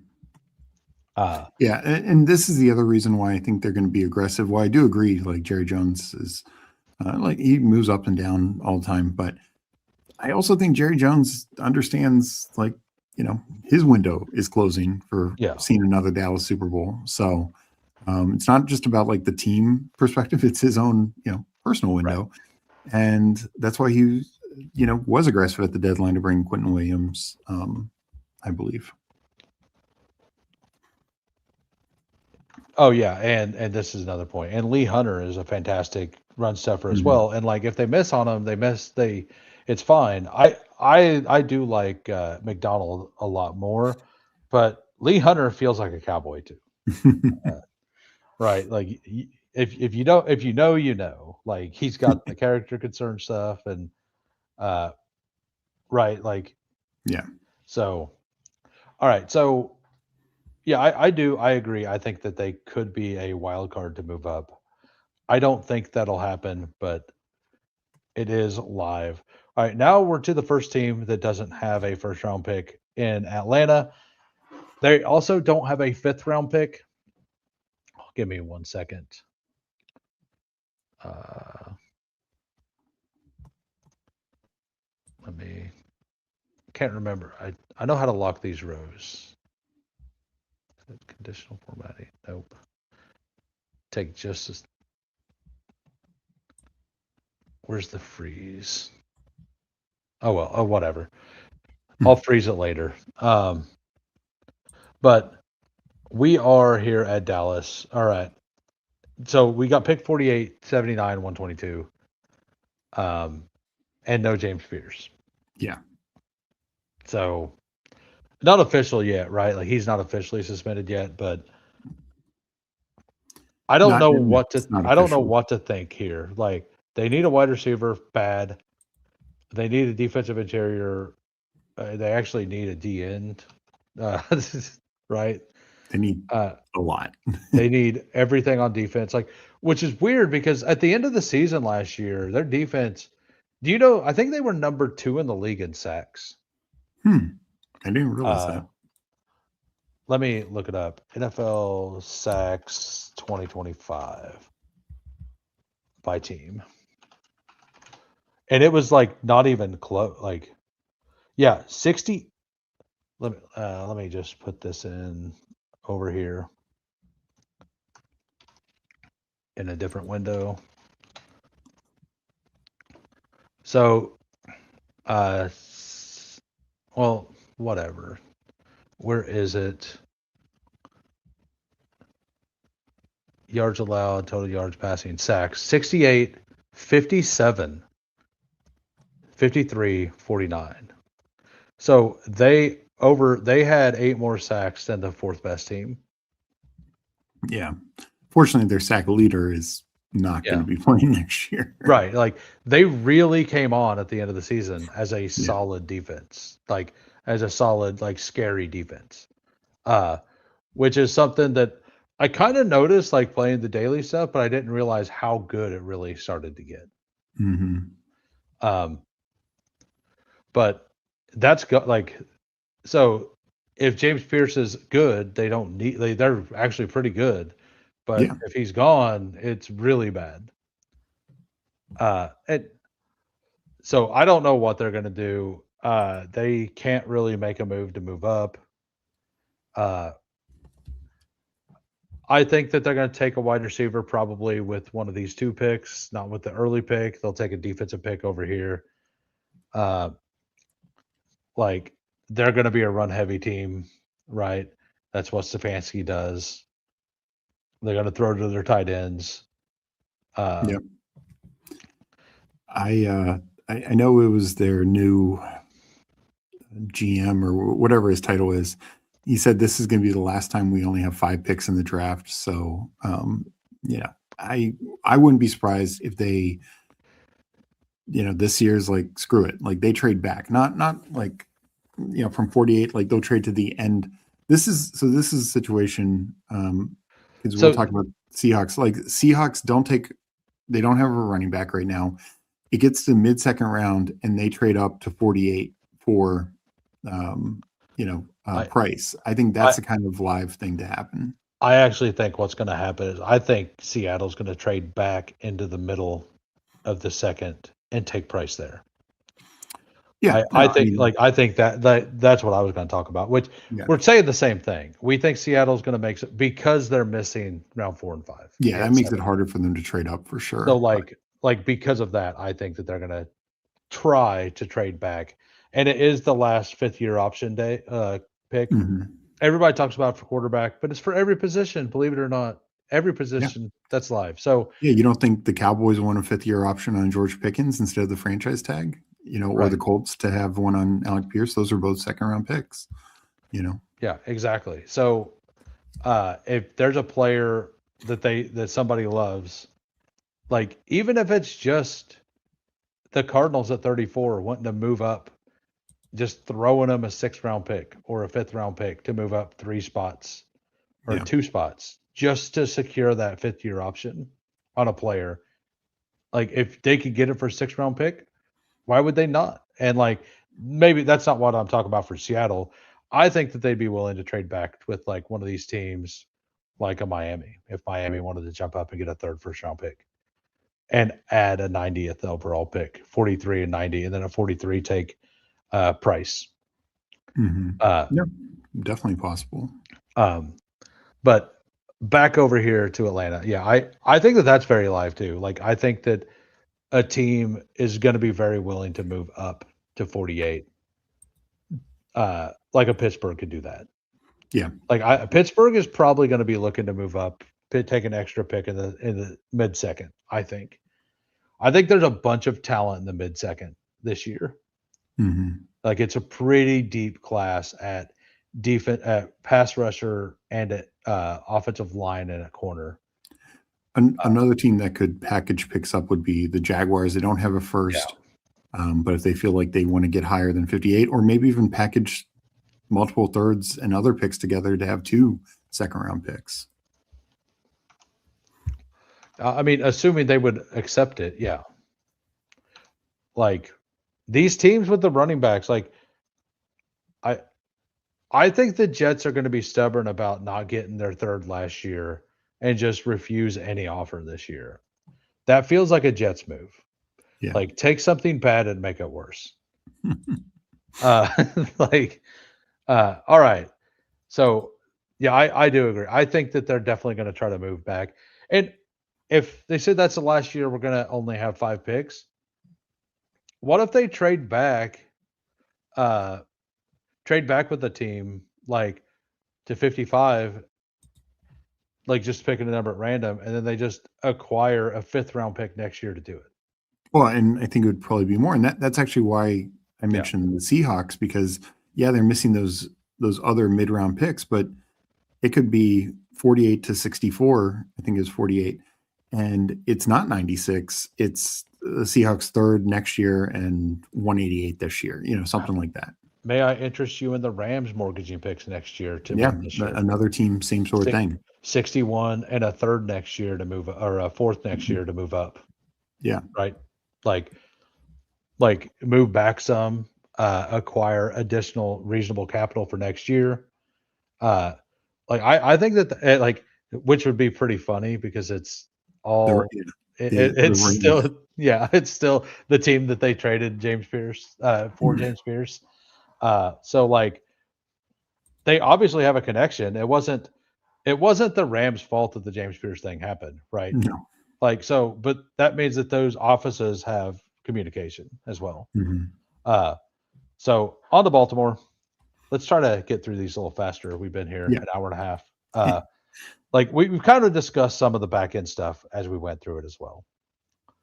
So Baltimore, they still have 14. They have 45. They have all their picks. They have 3/5 and 2/7. Uh, Needs are wide receiver, center, guard, and linebacker, according to this. I don't necessarily disagree with any of that. I think they could probably everybody can use an extra corner as well. But I think they're pretty live. If Ione's there, I think it's an instant they run it to the podium. If he's not there, I think they're pretty live to take one of the wide receivers. Yeah, would see new staff, all that, but you just have to think that they would look to add some first round help for Lamar because a lot of their picks, Zay Flowers was a first rounder, Rashard Bateman was a first rounder, but they've been picking a lot on defense recently, and they helped with Derrick Henry in the free agent market a couple years ago. But I do think they could 100%. They re-signed John Simpson, but they could use a guard for sure. Center, unless they're like moving Ione to center, they're not going to find one here in the first round. And that's the other reason. Like there are some live centers in the second and third round, so maybe they take receiver here and say we will get our center later. Yeah, and I wasn't positive. I was going to ask about corner. I thought that they needed corner, but Peppertoni believes that as well. And like this could easily be the Sadiq spot, like kind of the same bet as taking one of the offensive line or the tackles. And Rusty points out it is a new front office for the Falcons, so I knew that. I just didn't remember it while I was talking. All right, so yeah, I think that like they're just in a really good spot. They're gonna do what Baltimore does. They're gonna sit there. They're gonna have a player fall to them that fits what they need. They're gonna take it, and then they're gonna do the same thing at 45. Mm-hmm. And if the player's falling too far, they'll move up 3 or 4 spots, package a fifth in with it, and take them. That's what the Ravens do. They're great at it. They've done it for years.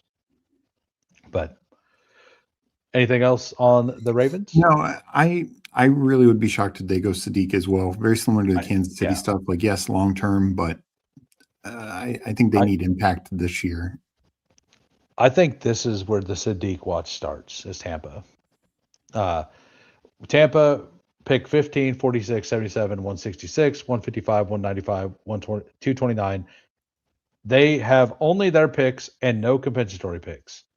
They need tight end, guard, edge, linebacker, according to PFF. I think that CJ Allen's on the board here, and I think that Sadiq is on the board, but I do think that they need edge the most. I think edge, or if Ione is still there, I think that's their pick. I mean, we've said that for like I said, he's going in this area. He should, but strange things happen every year. To be honest, like I really think that a team may trade up for Ione. I could see it too. I think he's the most complete and talented offensive lineman in this class. So, yeah, I guess I'm not on the Sadiq train here with them re-signing Otten to a 3-year, $30 million deal. I think could they take a tight end? They could. Yeah, fourth round. It was a 3-year deal, so like I do think that kind of removes that as well. Yeah. Like for instance, a team like the Eagles, I don't think they go Sadiq, but Goddard's only there one more year. So I think they go edge here, and they are another team. Even though they don't have extra picks, they could trade up to get an edge because I think they kind of see their window is not in the greatest spot right now. So they could look to move up to get more of an impact edge because that's what this defense needs. Uh, they don't have much pass rush juice outside of Kalijah Cansey Right. and Yaya Diaby. Yeah, and if we go to the big board here, the problem is that like you're looking at Akeem Messidor Yeah. and Keldrick Falk and Cassius Howell. Cassius Howell, very short arms. Keldrick Falk, kind of a he's the liability in the run game, right? Oh no, he's No, the right. actually, He's the the opposite. liability in the pass game. Yeah. Yeah. Yeah. So He's the guy. that's the He's only opposite. 20 years old, Yeah. but so far he just can't rush the pass. Like he's no pass rush game. He's It's just the a raw opposite of shot. what they need, right? Because they need the guy that's awesome at the pass rush. Mhm. And like Messidor kind of fits exactly what they need. Yeah. I But he knew it was can- one or the other. I couldn't quite remember. But yeah. And Messidor's the 25-year-old. Like Tampa Mhm. Bay probably still believes they're in a window that they could win. It might be a mistake, but like I don't really think taking a 25-year-old pass rusher is that big of a deal. Like as long as your first round pick hits and he plays for you for those 4 years on the rookie deal, does it really matter that he's 29 whenever you have to repay him? Maybe you just pay him less because he's older. Right? Like I don't necessarily look at having a fully grown man coming into the NFL like 2 years away from their prime like is a So bad thing. I think it just depends on how high you take them. Like, Yeah. you know, Yeah, that is true. and Tampa, to your point, like they weren't a playoff team last year, but they're on the edge. Um, but so I see that, but it makes so much more sense if the Chiefs take Messidor at 29, like that makes a lot more sense. Their window is now, they don't care. And it's pick 29. It's essentially a second rounder. But at 15, it's more the opportunity cost. There's other young 21-year-old studs there. Yeah. Yeah, and I think it's a do you think you're in a window to win now with Messi? Yeah. And if you are, like if I'm the Bills, I know you don't have a second, but I'm doing everything I can to get Messidor. Yeah, I mean, I Like, think all those teams at the end Yeah. there, like Bills, San Francisco, like we know San Chicago. Francisco's windows right now. Yeah, Chicago with those And extra Chicago's a picks. little younger, but as a team, but like adding a player who's ready to go out of the box Yeah. to me makes sense. Yeah, so this is also but yeah, I'm very interested to see what Tampa Bay does. I don't know exactly what to do at the moment with them. Because if Ione's gone, and I think he will be, like they need an edge, they need a linebacker. CJ Allen's been flying up the boards. Do they do that? I don't think they go tight end. Maybe they just take a falling value if there's a falling value. I think that may be the route that they go. Yeah, that's kind of how I see it. And I also think they're just that team who's very live to move up just a couple spots. Yeah. If need be. Like if you're right and Dallas looks to move back, that could be it, like 12. Well, 12 I think 15. I think Dallas is going to move back off of 20, not 12, because Gotcha. I think that they could get any. I think they could get any elite prospects still at 12. Like I could see Dallas doing both. I could see Dallas trading up from 12, packaging 92 to move up, and then using 20 to trade back to try to compensate back for it. I like now that you're talking about that, I'm like, actually, that would make a lot of sense. Yeah. So, on to the Indianapolis here. We got pick 47, 78, 113, 156, 214. So they're missing the first round pick, Sauce Gardner trade. Their needs: wide receiver, defensive interior, linebacker, safety. I don't think I don't know why. I just don't get the feeling they're going to trade back. They have all their other picks. This could be the surprise team to like make a move to trade up to try to win now. They believe that they're in the window. are they willing to put pick 47 and their second next year up to move into the first round this year to with Seattle? Like, Yeah, like, yeah. No, I mean, I think that I actually think that's very live, yeah, because whether you think they are in the window now, who is in the window now is their coach and GM. They're on the hot seat. yeah, yeah. You know, We're gonna get to that when we get to Philadelphia too. so Uh, I could absolutely see them doing that. And wide receiver, I think there is a need, but oh man, I don't know if it's their primary. I think they need more defensive help. I think it depends. Like if they stick at 47, could wide receiver go there, or probably more yeah. likely 78? Um, Well, I don't know what position they would go for, but like, to me, I think that if McNeil Warren's still there at 32, they could be live to move up to get their safety. Uh, but like, if any, like, I do think that they're live to like trade up into the back end of the first round with somebody if anybody's willing to do that. I don't know what position. I don't really think wide receivers a need. I kind of disagree with that. I'm going to go back through this. I'm going to put this in my Discord later.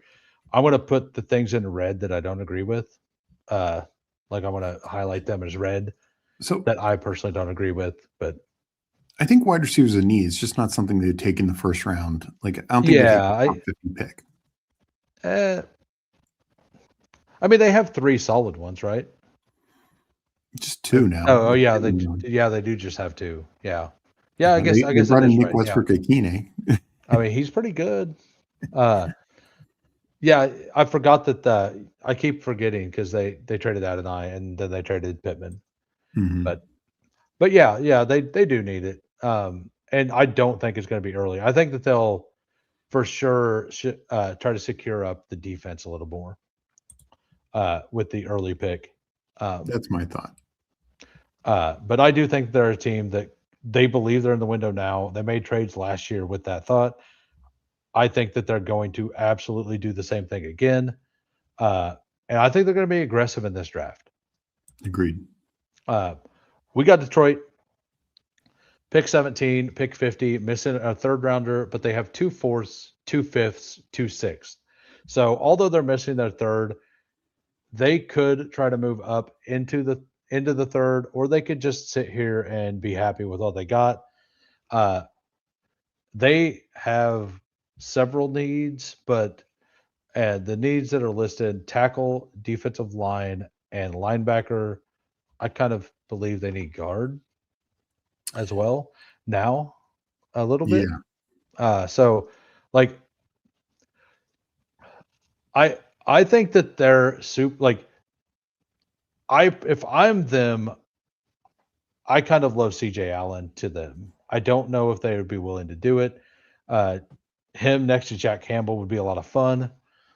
Uh, defensive line, they definitely like if they could get a great defensive interior, like I think that would be a good thing for them. Uh, Yeah, I think they might lean edge more than interior because they took Tyleik Williams last year.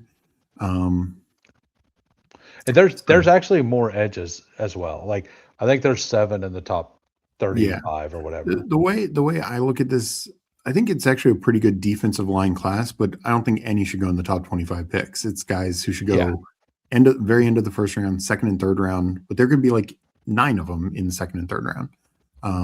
So they could. I know you said they don't have a third, but they could target in the second, or a guy who falls to the Yeah, fourth. absolutely. I think they need a tackle. I mean, they could go guard, but I think tackle is their number one need. Losing Taylor Decker. No, yeah, it definitely is their number one need. I just think that like I know I keep talking about Ione, but he's gone by now. But Yeah, if yeah. if he's there, they just take him, right? But like Could he be somebody they'd trade up for? Sure, but right, um, he's yeah, I don't, absolutely a Campbell kind of guy. yeah, I and I don't really think that there's not really a lot of they'd have to pull somebody up the board basically to take a tackle. But to be on like in this year, basically at like pick 14, 15, like 13. Most I know like Brett Whitefield only has 12 blue chip players, like first round Mhm. grades this year. A lot of people are between 10 and 14. So at that point, it's all game. Like you start pulling up what you like. If because if you have a second round grade on a player, you could take them at this point, right? So I do think we're going to see people pulled up from like 35 all the way to the top 20, like in the overall rankings. Uh, because it only takes the one team to really love that player Yeah. and have a need at that position, right? Mhm. Um, so, and I do think that like we're going to see a defensive end or a linebacker get pulled way up the board at some point. And Detroit has been known to do that, to Yep. go out and get their guys. So I would not be surprised to see Detroit take a tackle like the guy from Alabama, uh, Caden Proctor. Caden Proctor. I wouldn't like he's a huge dude. He he was 366. He weighed in at the combine at 256, I think it I think was. it's 358. Yeah, 358. for sure. But he's huge. 6'7", 358. He actually looked pretty quick, like for that size at Mhm. the combine. Uh I think it'd be a fantastic pick for them. Myself.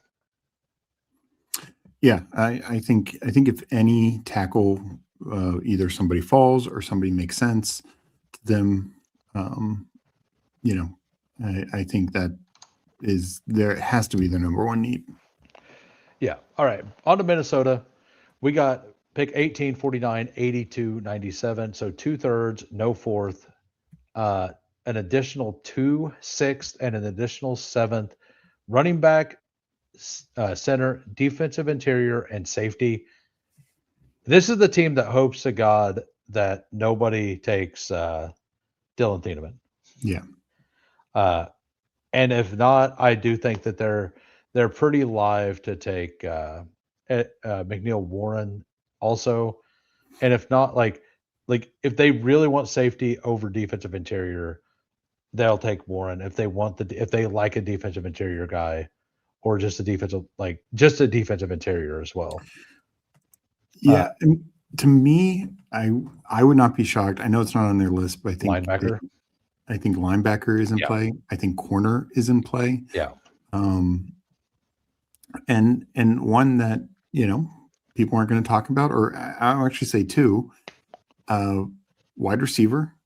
They really need a third because Naylor. Naylor left. Belton, they had no confidence in last year, and also like, are we sure Jordan Addison they're going to go long term with him? Like, I don't think they will. yeah, They seem pretty non-committal at this point. yeah, And this is a class with a lot of really good talent at that position. Like I do think that they're more of a round 2 or 3 wide receiver team. I think that they're gonna. I mean, that defense is still good. yeah. That's the thing. Like, they have needs on defense. Safety's the only one, but I don't think they pull up Warren. Like, most people treat Warren as somebody between pick, 30 and 50. And he did not test well. So it's not like Yeah. Thieneman tested well, and that's why he's flying up Right. boards. Yeah, I Because think that I think Minnesota sits here at 49. They're looking at one of the running backs, or Warren if he's there. Uh, and I think that at 82, 80, or 97, we're looking at a wide receiver and the other position that they didn't take. yeah, no, I think wide receivers within the first 3 rounds for sure. Yeah. But it could be the first round just because their needs on defense, while maybe more pressing than wide receiver, aren't massive. It's not like they are completely thin at any position. Like, they just cut 2 defensive tackles. They could go defense tackle there, but I just don't think there's a defense tackle worth taking there. Yeah, and I do think that you and I agree that there's basically a top 6 that is like the for sure type 6. We kind of both agree that Jeremy Bernard is in the top 50 tier, but Mhm. like At 18, if Jordan Tyson is there, if Mekhi Lemon is slipping, Yeah. uh, they are very alive to take it. Yep.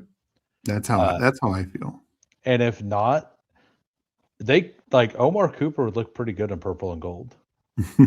Like, uh, it's I mean Casey Concepcion would fit that offense pretty well as well. And Denzel Boston, like I don't know, like because does Addison doesn't really run out of the slot, does he? That much? not not usually. So they could use a more outside guy. But Jefferson is a guy like Chase where they can put into the slot. They can do whatever they want with him. Right. So it's just like Yeah. historically So because they like had if Thielen, right, Jefferson played outside.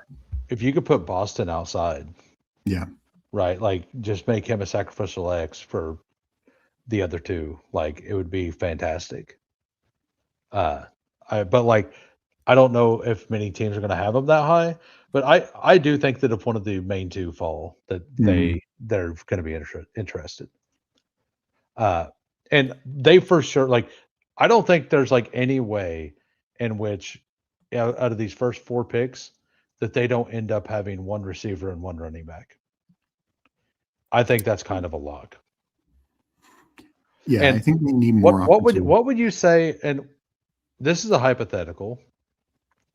What if Minnesota trades 18, uh, 82 and a second next year to Washington, something like that, to go up to get Love? Yeah, I mean, I think the tough thing for Washington is they desperately need Love more than Minnesota does. They do, right? Um, But like but if yeah, that's on the board, they should take it. I don't know if they will, but they should take it. yeah, right. Like if I'm Minnesota, I think I'm pretty close to being an elite offense, right?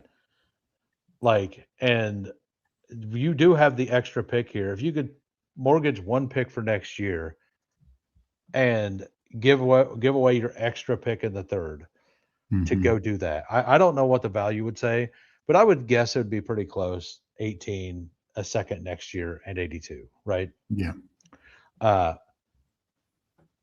like I think that would be a pretty fair trade and an offer. And I do think if Love starts to fall, that Minnesota is going to be very alive and try to trade up for him. It is a lot for RB. Uh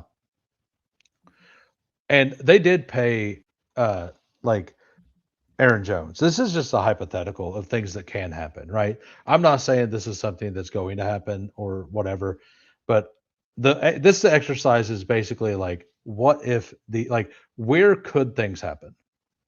And Minnesota trading up, like it doesn't have to be for him. Like maybe they want to trade up for Caleb Downs yeah. for I that think same trade for that'd the be same where they trade. Yeah. do it. Like, yeah, that would be the more likely trade. Uh, which you could say the same thing. That's a lot for a safety. Like you could say the same thing about that. But I Yeah, think that would like I think that would be the more likely scenario because they repaid Aaron Jones. Okay, Carolina, they have all of their picks and an extra fifth. They don't have their seventh. They need wide receiver, tight end, center, defensive interior. I'm pretty much a lock on two different players here, either Kenyon Sadiq or uh, the Cade McDonald. I think Cade McDonald fits Carolina perfectly, and I think Sadiq fits him very well as well. I, I mean, I think McDonald fits Carolina. It's just I don't know if Carolina takes him in the top 20 for, like you said, he's a great run stuffer, but he offers nothing on passing downs, and his running, run stuffing is key. But boy, that for a team that has a lot of needs, because like there's just other positions that they could use that aren't even listed here. Um, Yeah, yeah. No, I just they could use almost any position. Like yeah, it's not listed like the J because they got the Jalen Phillips, and then they signed the linebacker to the big contract too, yeah, Devin uh, Lloyd. Devin Lloyd. So like they are adding pieces through that defense.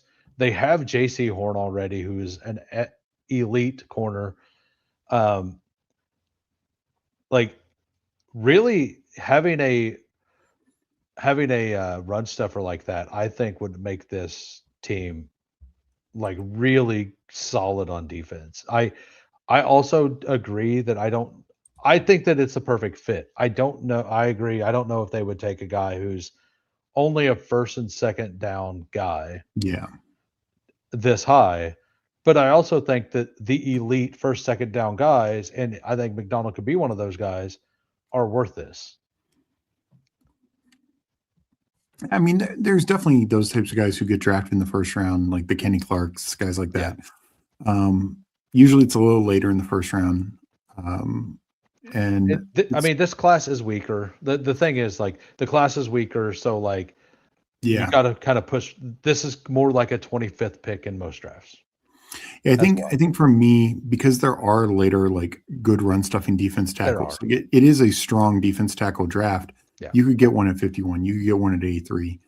yeah. Um, I do think that Sadiq is the most likely thing here. I think Sadiq and I don't think we should rule out wide receiver. I know they like Yeah, Coker, but particularly if one of they those still guys need a fall. third, just If like Tyson has uh, fallen or if Lemon has fallen, they won Boston for just two big outside guys. I don't think that's their most likely, but I think this is the make or break year for Bryce Young, and that's why I think it's Sadiq. But I think wide receiver is very close. And and I think this is very small chance. But you just talked about Minnesota trading up for a running back. Could Carolina trade up for a running back? Like they have yeah, Jonathan Brooks on the they roster, could. but do we don't know what Jonathan Brooks is. Like we don't know if he'll ever Oh, play meaningful football. Like it's sad, but that's a reality. I feel Um, pretty. By the way, Detroit is a team I feel pretty live to take a running back with 118 or 128 as well. Just if yeah, we're going to talk about that. yeah. Sign me up for Katron Allen at 118.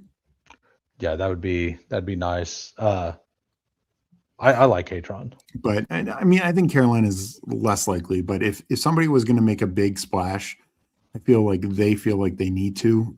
They saw that they're close enough to get in playoff contention, but it's only also because they're in one of the weakest divisions in football right now. Like if they were in any other Right. division, they would have no shot. Oh, absolutely. But I do think that like I I I do think that they could get their defense to being really good this year. They showed flashes early on and then kind of disappeared down the stretch because of their run defense. Yeah, That and at one of these picks, like at 51, there will be some run stuffers there, but they're not going to be as elite uh as McDonald is at it either. I'm a big fan of McDonald. So I personally, if I was in that scouting room, like, and I've not scouted all the way down to like the pick 60s like yet, but like I've gotten to McDonald and I think he is a absolute difference maker on first, second down. And like you get to like you allow your like that would just make the Jalen Phillips pick or the signing even better because now you're in more pass rush situations if you're able to stop the run. yeah, Uh, but I totally do. I fully think it'll be Sadiq there. Um, all right, so we got Green Bay. Are you done? yeah. No, no. I was just gonna say the thing that leads me to is one the offensive minded coach, Yeah, and when you invest in a first round quarterback, usually you spend your next couple drafts putting picks around them.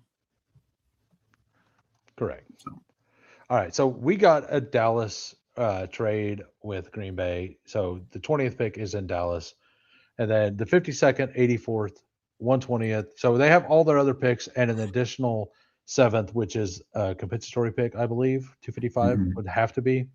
Yeah, Uh, Green Bay needs guard, defensive interior, linebacker, corner. I would absolutely add RB to this for sure. yeah, I don't think the Packers are a team that we're going to see any movement for the first round, anything like that. So uh, I I don't think they're going to draft a wide receiver at all. I think they definitely need. We've thought that before, but yeah. uh, like they could. the most troll thing would be for them at 184 or at 84 to just take Bryce Lance. That would be the most troll move to take a third guy like Golden and Christian Watson. But at 52, I don't know. Like with their first pick, I kind of think they're going to go corner. I think they need to go corner. I think it's kind of a big need for them. All right, so their defensive backs are bad. yeah, they're not good. On to Pittsburgh. This is fun because they got pick 21, 53, 3 thirds, 76, 85, 99, 2 fourths, 121, 135. And then they have 3 sevenths on top of it. So Pittsburgh is absolutely live to move around in this draft. Like Pittsburgh will get to Jacksonville here in a minute, and Miami they're almost definitely all three going to make moves during the draft. Yeah. All right. So their needs: quarterback, good luck, RB, which I fully don't agree with. Yeah. Like I don't agree with that at all. This is from PFF. Guard and tackle. I mean, why is wide receiver not here? I get the Pittman is fine. I have no idea why wide receivers. Wide receiver should be there. Yeah. Like you need like 4 receivers on every team. At least 3 that you can put on the field. Yeah.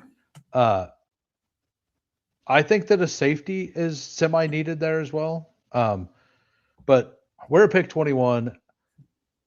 I think that they're going to shore up the offensive line here. Most likely. Unless, like we keep saying, unless one of these wide receivers fall, or if they have a really high grade on Omar Cooper, Concepcion, or Denzel Boston. Originally, I thought Boston was kind of a lock to go here, but he seems to be falling out of favor, like not only with our draft community, but with the NFL communities. So what do you think? Yeah, so I'm with you. Like quarterback, no, like it just I don't see that happening. Not in the first round. Could they take a second or third rounder? Sure. Yeah. You talk about Deion Burks. That'd be like Deion Burks in the third, like because I don't think he goes in the second, but he would be fun. I like pick 85. Yeah, no. Let me just read off their wide receiver room right now. It's DK Metcalf, Michael Pittman. We feel great about that. Afterwards, it's Roman Wilson, A.T. Perry, Ben Skoranek, Max Hurleman, Cole Burgess, John Reese Plumlee, who was a quarterback in college. Yeah. It is not there's nothing there. Like Skoranek will make the team as a special teamer. But even Roman Wilson's job is very like he could be on the chopping block. So I think they had at least 2 receivers within at least the first 4 rounds, but probably within the first 3 rounds. Do they go it in the first round? I don't think they have to now. Before Pittman, I think they were a lot, almost a lock for a first round pick. Right. I think they could go offensive line, like you said, because this isn't going to get talked about a lot, but one issue for them down the stretch last year was Broderick Jones got hurt, and it's pretty serious. It might be even career threatening. Yeah. So yeah, I think they're very, very live to just take best offensive lineman on their board, regardless of position, at 21 and at 53, and then maybe just go 3 receivers in the third. That'd be fun. Like, would that not be fun? Like their defense is pretty solid. Like they don't really need the running back that PFF has them at. So like, why not just go with an offensive line, maybe another offensive lineman, and then some receivers? Yeah. Or go offensive line, wide receiver, and then offensive line and a receiver, something like that. But yeah, I do think that they're very alive to like try to trade 76, 121, and 135 to move up into the middle of the third or second as well. Like, let's see a team that may want to do something like the Falcons. Yeah, I was gonna say the Falcons would be very live to do something like that. Like you get a like 76, I don't know, 76, 85, 135 to move up to 48, was it? Yeah, 48. I think that would be something. I don't know what the trade value chart shows here. Just kind of so that'd be 420 versus pretty close. Yeah. It'd be pretty close. Uh, like it would be slightly in the Falcons' favor, but if the Steelers would want somebody there, like, and they could totally do that and get an offensive lineman and a wide receiver there, a better wide receiver, and go 2 offensive linemen and get a better receiver, and then still have 2 picks or still have a pick back here for another wide receiver between those 2 Mhm. rounds. I think that would be a really fun way for them to draft this year. Yeah, I presume they are pretty aggressive. Their defense is Yeah, fairly set. Also, some depth in right. most positions, including like you'd mentioned safety, but they picked up Jaquan Brister from Right. Chicago, so they They actually feel pretty good on defense. Yeah, they could need a safety, but they don't really need a safety. Uh, and they're kind of in a like it's weird, but they're sort of in a win now mode as well. Yeah. Because JJ or TJ Watt's not going to be there forever. All right, on to the Chargers. They have picked 22, 55, 86, 123, and they're missing their 5th and 7th. They have their 6th. Needs wide receiver, guard, defensive interior, and safety. To be honest, so the Chargers don't have a single like on defense, they have a bunch of really, really good players, but they don't have a superstar at any single position. So they could literally just take any position on defense. They do need safety and defensive interior a little more. Their most important need is guard, but I kind of feel like guards are going to get gobbled up in this draft ahead of ADP or ahead of ADP, ahead of the draft positions. Uh, I think that the Chargers are absolutely live to move like 22 and 55 to go up to get Iona if a team is willing to move back. I think Yeah. that they are very live to do something like that. I don't think, and nobody's talking about that. Originally, I thought they might only have to move up to like Minnesota to kind of secure, or to the Jets there to secure it. But if they got to move up to Baltimore, like I don't know if Baltimore would pass on it, but like I think that they're very live to try to make a move up for that specific player. And if not, I think they're just going to sit there and take best player available. Uh, they're kind of in a position that they could do that. Yeah, I kind of agree. And while I expect them to add a receiver at some point, I don't think it's first round. You know, they've spent a first and 2 seconds in recent years on the position. Um, yeah, so I don't really expect them to go first round wide receiver. Uh, would they add somebody day 2, day 3? Definitely. But yeah, so I'm with you. Like they need guard, but you know, really, Ione's probably the only like true first rounder. Like you have some other good guards, but they're more like either very late first round or early second. Um, so you know, maybe that's they look to move back and Yeah, get into that's a true. better position.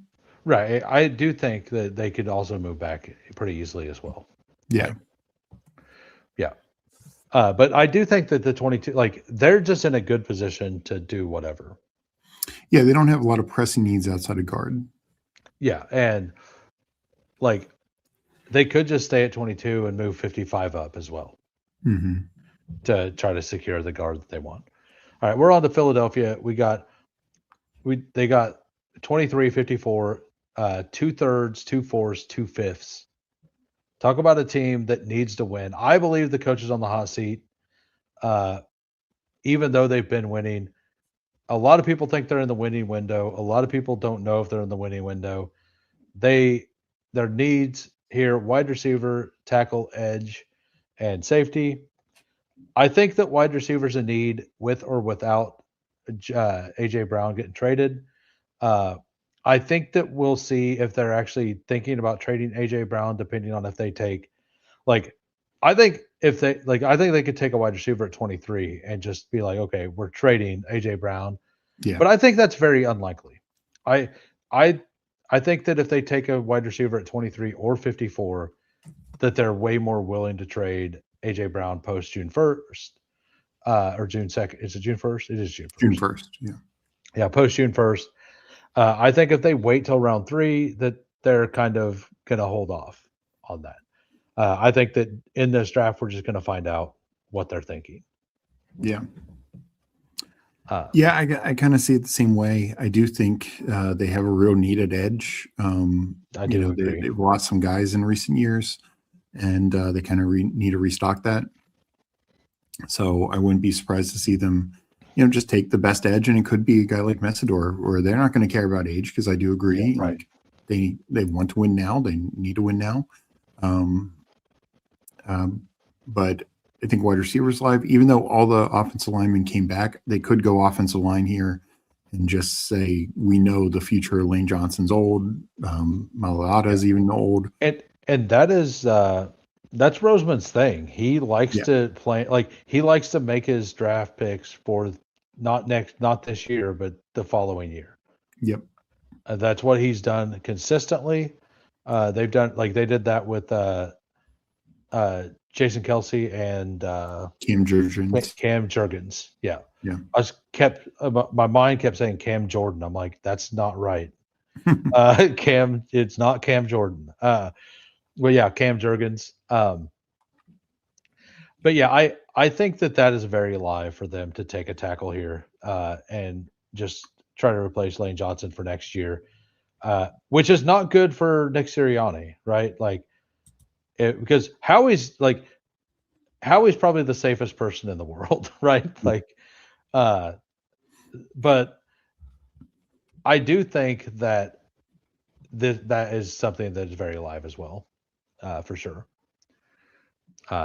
Do we have anything else? Like, this could be the McNeil Warren team too. Like, this is kind of where I do think it starts. Yeah. I think it's a little early, but like, the thing is that this team believes in building trenches. Mm-hmm. That's what Howie Roseman believes. So I don't really think that that's a thing. I think that they're most likely going tackle or edge for sure. That's just what they do. Don't be shocked if Omar Cooper is the pick. Oh yeah, that's the other thing. Like, I think Omar Cooper is super live to be the pick at 23. If they're going to trade AJ Brown, I think that this pick is either Omar Cooper or Concepcion. I think it'll be one of those two. For some reason, I just don't feel like Denzel Boston feels like an Eagle. I don't know. It just doesn't feel like it. All right, on to Jacksonville. They're missing their first round pick to Cleveland. They have pick 56. They have 3 thirds. They have a 4th. They have an extra 5th. They have 2 extra 7ths. Their listed needs are tight end, which I don't agree with, defensive line, and linebacker. I don't understand tight end at all. I don't understand tight end at all. But yeah, I mean, this is Trevor Sikkema's list, right? Like, and he does a really good job. Like, I'm not trying to dog the guy is fantastic, but I don't believe they do need a tight end too. Yeah, but I mean, but it's not even like they're probably going to look for like a blocking tight end. Like, yeah, they'll be on what's his name? Sam Roush. Not Sam Roush. There's one that's even like way different. I'll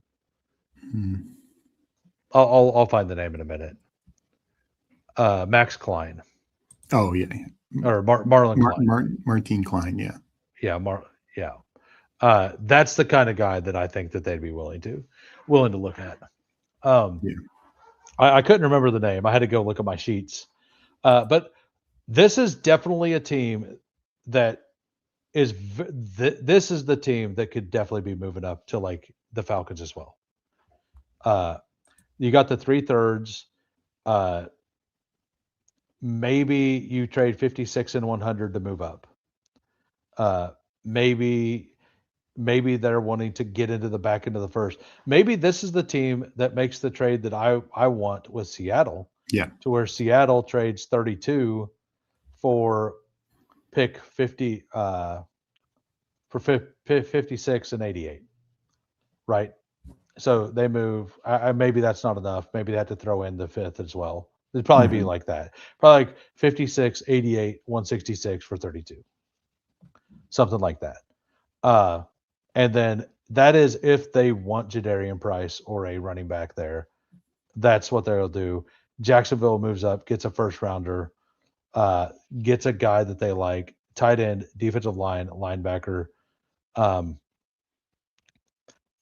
because there's a chance that a bunch of the defensive linemen that they really like are gone at 56. At 32, there's still going to be some really, really good D linemen left. Yeah, no, well, I And think I think D line and linebacker like CJ Allen could be, you know, sitting at the back half of the first.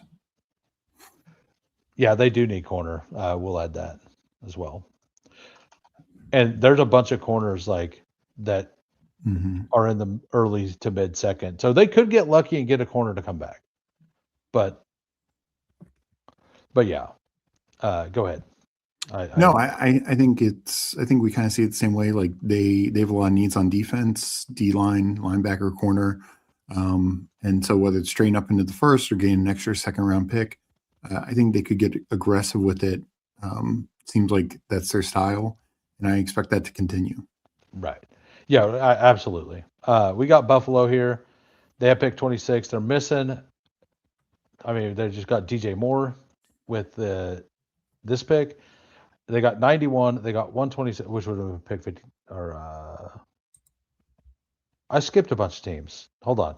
We skipped Chicago. I'm going back to Chicago. You got picked 25, 56, 57, and 60, which was the DJ Moore trade. We got 89. We got 129. They don't have a fifth or sixth. They have two sevenths. Center, D line, safety. Uh, I could see them being interested in a running back later in the draft, not early in the draft. But I think that they just want to build the interior of their defense, probably. But I do think that they're also super live to be the team that trades up.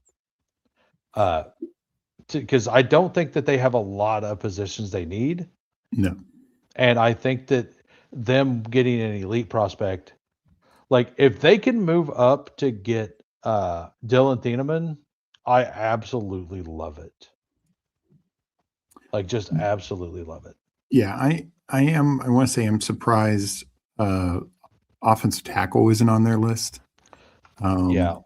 Because that Theo Bennett was okay. So was Trapillo, but one got injured. And now I've said I wouldn't be surprised if we see Decker sign there for a year, just the connection with Right. Ben Johnson. But so far it hasn't happened. Right. And so I think at 25, you're not going to find a center there. So you could look to protect Caleb, keep this train rolling. Not that Ben Johnson was in charge of picks in Detroit, but we saw Detroit get aggressive with taking offensive linemen early. So I wouldn't be shocked there. If not, I do agree. They probably go interior defensive line. Yeah. I think they Think move this up is for any elite talent or they stick it there and they take defensive linemen, most yeah. likely. Yeah. All right. On to Buffalo. They are missing their second round pick. They have two fifths. Their listed needs guard, defensive interior, linebacker, safety, and I added wide receiver because they absolutely need a third wide receiver. Keon Coleman, sorry guys, it's not it. I was in last year. I was wrong. We were all wrong. Uh, we, but yeah,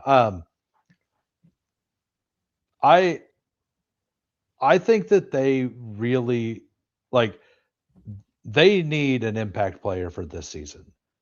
Yeah. They need a player like so. This is where I think that this is the team that is the happiest if Cade McDonald's is available because that fits what they need specifically so well. Um, they were so bad against the run down the stretch and in the playoffs. They need somebody to be able to help them stop the run. Uh, like whatever they get, like or Keldrick Falk. I don't think Keldrick Falk is going to be available here, but he is another guy I think would be fantastic for Buffalo. If Keldrick Falk is available, like, because he's the DN we brought up earlier, Yeah. who's not good against the pass, but good against the run. Like, if I'm Buffalo, I'm going to make sure that this pick, in some regard, is there to get me better against the run. And you couldn't get a wide receiver in the second round for worth DJ Moore. Like, Yeah. I know people hate that. They're like, oh, it's too much value. It's too much. Whenever you're looking between Chris Brazzell and DJ Moore, I'm going to give DJ Moore the 20 million or whatever he's making, right? Like, Yeah. and just be like, so this team for many years has just failed at drafting wide receiver. They self-scouted. They we suck at this. Let's just pay for one. And they went out and they paid for one because that's better than failing again. Even if it is, quote, too much. And I think if we look now at the Jalen Waddle trade, they got a steal, an absolute steal. At the time, people were furious. It was too much. No, it was not too much at all. It was never too much. They even got a fifth back in that trade. And Jalen Waddle went for, and yes, Jalen Waddle's a much better player, but it's not a first and a third, essentially. And then they flipped fourth. They flipped fourth. So I looked at it as a first and a fourth because it was the first pick in the fourth flipped for the last pick in the fourth. So it's kind of, the third was basically the back end third to the front end fourth. So it's basically a first and a fourth. But yeah. But yeah, Jalen Waddle for a first and a fourth or DJ Moore for a second. That's going to be my poll question for tonight. Because that's a good question. Which do you prefer? Most people are they're just going to always say they want the better player. But here's the thing. I'm actually with you. I know Moore's coming off more of a down year, but they're very similar. They're only 3 years apart in age. Money is very similar. Both have inside-outside ability. Both have vertical ability. Now, the best trade value was Michael Pittman for a late sixth flop for early seventh. But Michael Pittman is just a different type of receiver. He's a good receiver. He's a good number 2 receiver. But Moore and Waddle are more, kind of in the same skill set range. And I completely agree with you because, and here's the difference is, while Moore is more ready than the receivers you could have taken in the first round, but he's definitively far better than a second rounder. Where it's if the Bills would have traded their first for Jalen Waddle, you could have said, well, Casey Concepcion could be there. Omar Cooper could be there. And those are younger, cheaper, and the same kind of skill set. And it's a back end of the second round pick as well. Yeah. Yeah. So I think the Bills, I'm with you. They could go look at this. Somebody that where else goes I have more ranked above Waddle for the year. I do too. And I know you're more Waddle over Sutton, but I think Sutton is still very live to outscore Waddle just because touchdowns, we're more, there's not a touchdown maker on the Bills right now. So could Buffalo go wide receiver? Yeah, potentially. I kind of with you, defensive line, linebacker. I think they need one, but I don't think they're going to take one early. Kind of thing. They had these 2 fifths. I think they throw a dart at somebody like James Michael Sturdivant or something. Yeah. That's a Bills guy. All right. Taking random shots out here. San Francisco. We got pick 27, pick 58. They're missing their third. They have 4 fourths and no other picks. Yeah. They have 7 picks in the draft, but almost all of them, or no, they only got 6. But they have 6 picks, and 4 of them are in the same round. This is fantastic. It's a 256 player draft, and they have 6 picks in the top 140. Yeah, that's not bad. No. at all. They need guard, tackle, edge, safety. Um, what do you think is going on here? I think, um, yeah, yeah, Yeah, exactly. yeah, exactly. Like love I the more agree. exactly. Like we're gonna make that the. I'm probably gonna put it on X too because I mean it's just everybody was so down on the DJ Moore trade. Everyone was down on it, and I was always like I initially said they realize they cannot draft this position, so it's a good trade. Well, I think so. I think initially when the way free agency started and Mike Evans only signs for 20 million, Yeah, Wandale signs for 17, Romeo Dubs 17. Like all the receivers outside of Pierce were signing for way less than more. Um, and then Michael Pittman's getting literally traded for nothing. It did seem a little weird, but then the Waddle thing puts it in perspective. That's like, oh well, you actually did better, you know. So that's kind of how I'm at with it, and I think a lot of it was Joe Brady knew DJ Moore. yeah, You know, you can't. That's a factor. But back to right. San Francisco, you know, I think between Evans and Christian Kirk, they no longer need a wide receiver. Could they take one with one of those fourth rounders? Sure. Yeah. Could they take a running back with one of those fourth rounders? Sure. I was going to Um, ask you which two fourth rounders did they trade up into the third to take a running back? Because they're going to try to trade up to take Mike Washington in the third. yeah, Because probably. is there a more Mike Shanahan running back ever than Mike Washington? Probably not. Yeah, right. Like he is the exact guy. Shanahan may just take him a 58, even though they don't need him.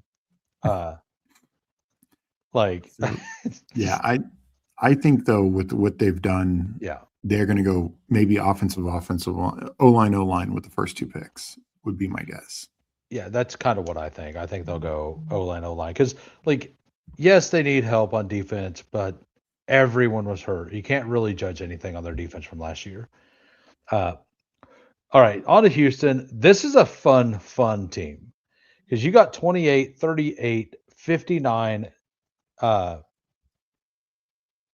That's not right. That's It's 16. Yeah, no, it is 69. They have an early third. oh yeah, that would be right. Okay.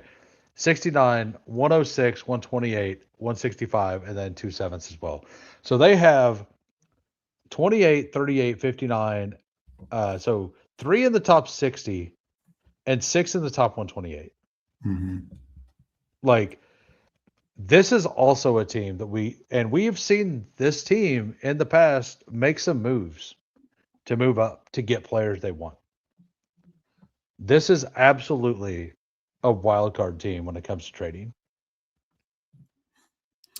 Yeah, and it's also a team without like many pressing needs, right? Like the receiver Right. room, whatever you think of, the bottom, you know, obviously Nico's a Yeah. stud, but then you have a lot of investment in Higgins, Noel, Dell, even Xavier Hutchinson.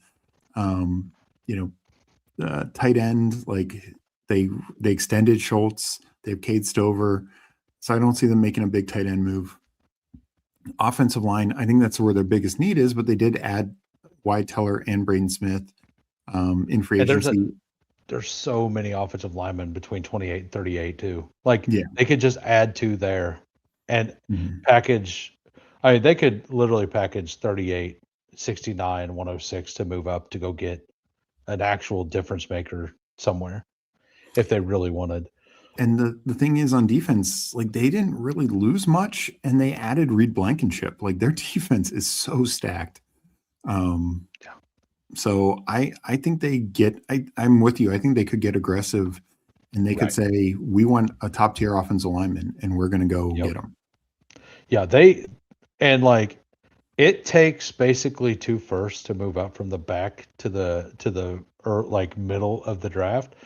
And they could be the team like if Dallas is willing to trade back, it's one thing, but like I don't know which one of these teams would be willing to move all the way back. My Cincinnati never moves. Miami doesn't need more middle picks.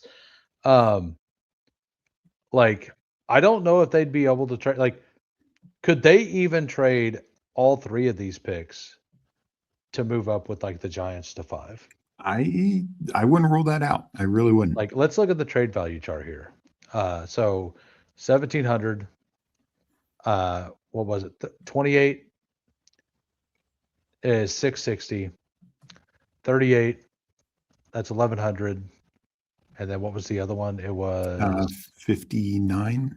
yeah. So it'd be a little short, but if the Giants really do want to trade back, that would be the crate. Like, so my very first mock draft I done months ago, I had Jeremiah Love falling, and I had Houston trading up to Miami to take Jeremiah Love. Like, Yeah. do I think that they would move up to take Love? Probably not. No. But would they trade up to take their offensive tackle number 1? They could. Absolutely, absolutely. Like, they really need that. So I don't really think that tackle is necessarily their need even. Like, maybe they're looking more at trading with like a Kansas City or a Washington or somebody to move up in front of these teams to take Ione. Yeah, and I think they could get aggressive for one of the top offensive linemen. Right. Yeah. And also Fano, like between Fano, Freeling, look, they Maguire. might just wait until the other 3 are gone and then move Yeah. up, unless they have And that's what somebody. I was actually just going to say is like, as much fun as that would be, like they could do a lesser version of that and get into the top 15 and get a pretty good offensive lineman. Is kind of how I see it. Yeah. Yeah. But man, like, the most fun would be for them to trade up and take Jeremiah Love. Like, it would suck for all the Montgomery that I have, Yeah, but like, would that not be fun to see Jeremiah Love on the Texans? it would be, Now, but it would put him behind like the worst potential offensive, like all the other teams yeah, oh, yeah, it we're would. It excited would. about, like whether Right. Titans, Giants, Washington, all of them have way better offense lines than the Texans. So Yeah. It would be an Ashton Genty scenario all over again.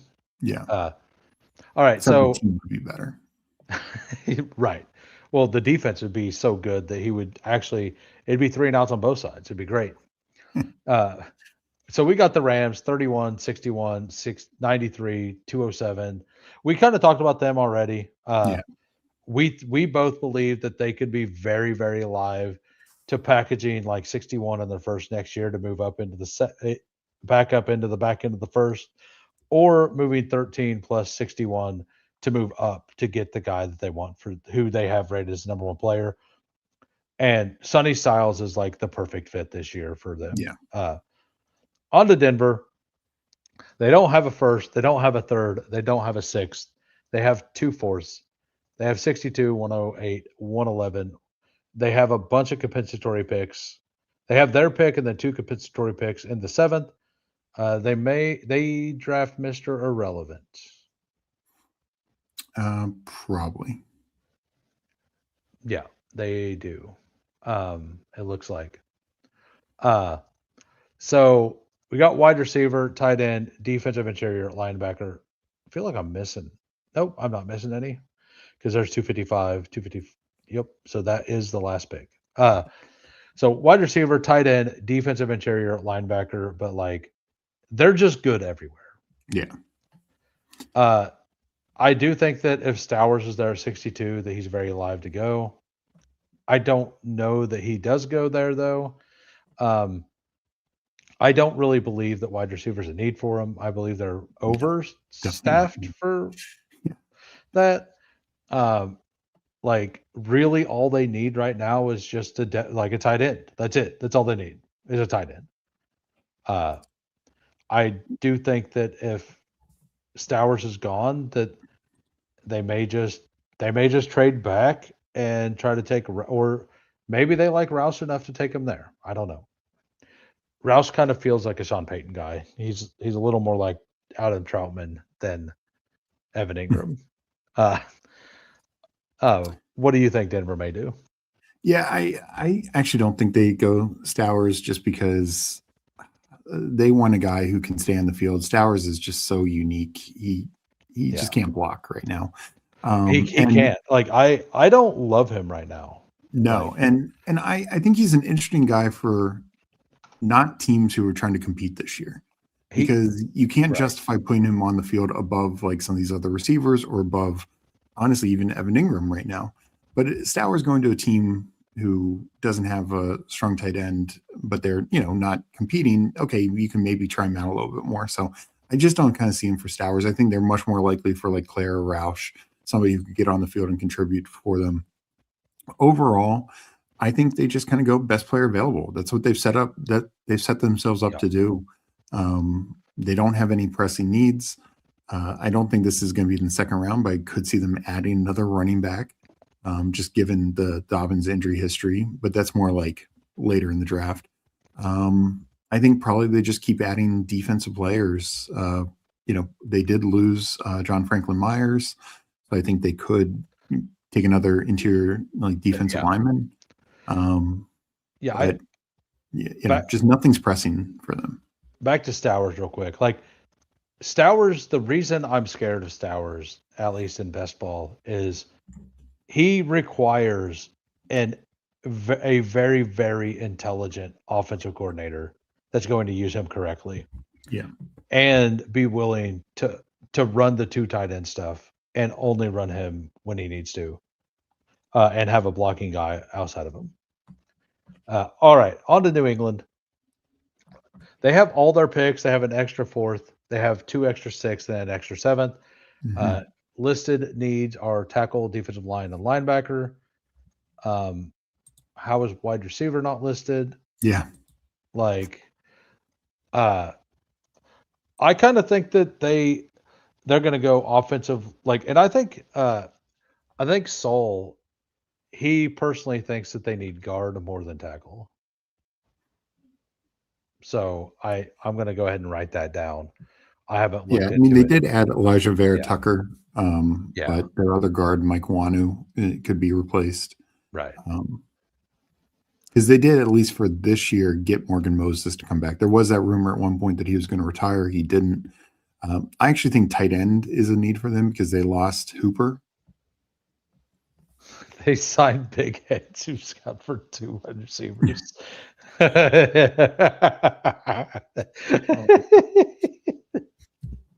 That's it's not wrong. No.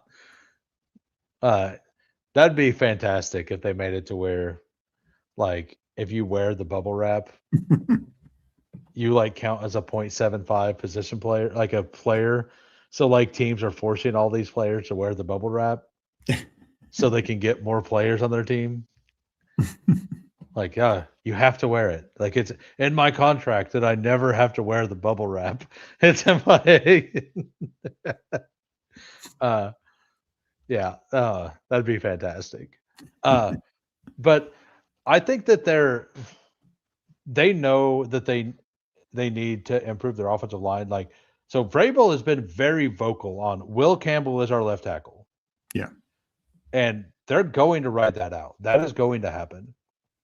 But I kind of think that they're looking at round 2 for a wide receiver, and that they're going to take some sort of a offensive lineman here at 31.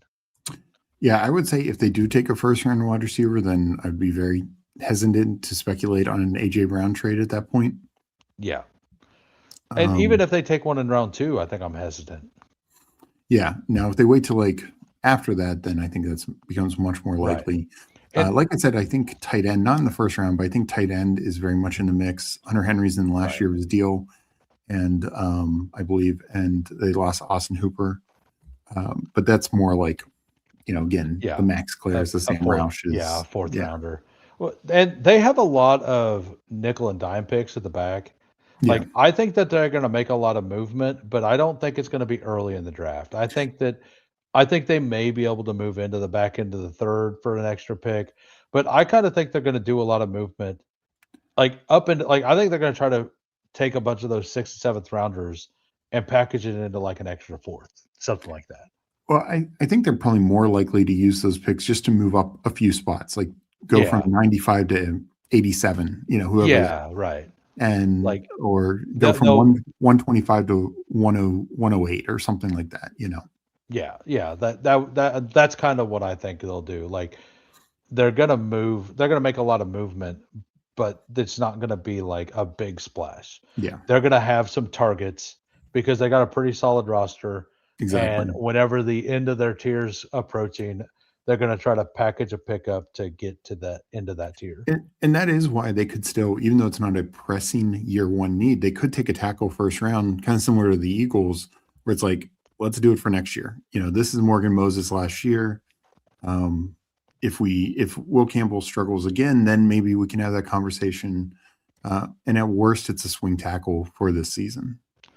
Yeah, absolutely. And they're not dead to take a defensive lineman either No, I to think to, this to is help their very live. run defense or even pat. Like I don't think they had a bunch of sacks last year, right? Well, one of their top sack guys, Chasen, Yeah, Washington signed him. So yeah, and they were elite against the run at the beginning of the season, and then in the playoffs, other mhm. than Seattle. Uh, Yeah. and then Seattle, the champions, 32, 64, 96, no fourth, fifth, or seventh round pick. Everyone knows they need RB. They also do kind of need a DB opposite of like or a third DB basically, which you need three of them at all, like always.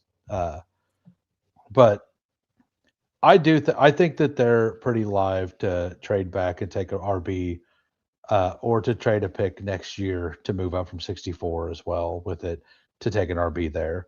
Um, that's kind of all I've got. I don't know what else they're going to do. Like they'll take a falling value pick probably if it happens, and I think that they're going to try to position themselves like ahead of Houston here at 59 to secure.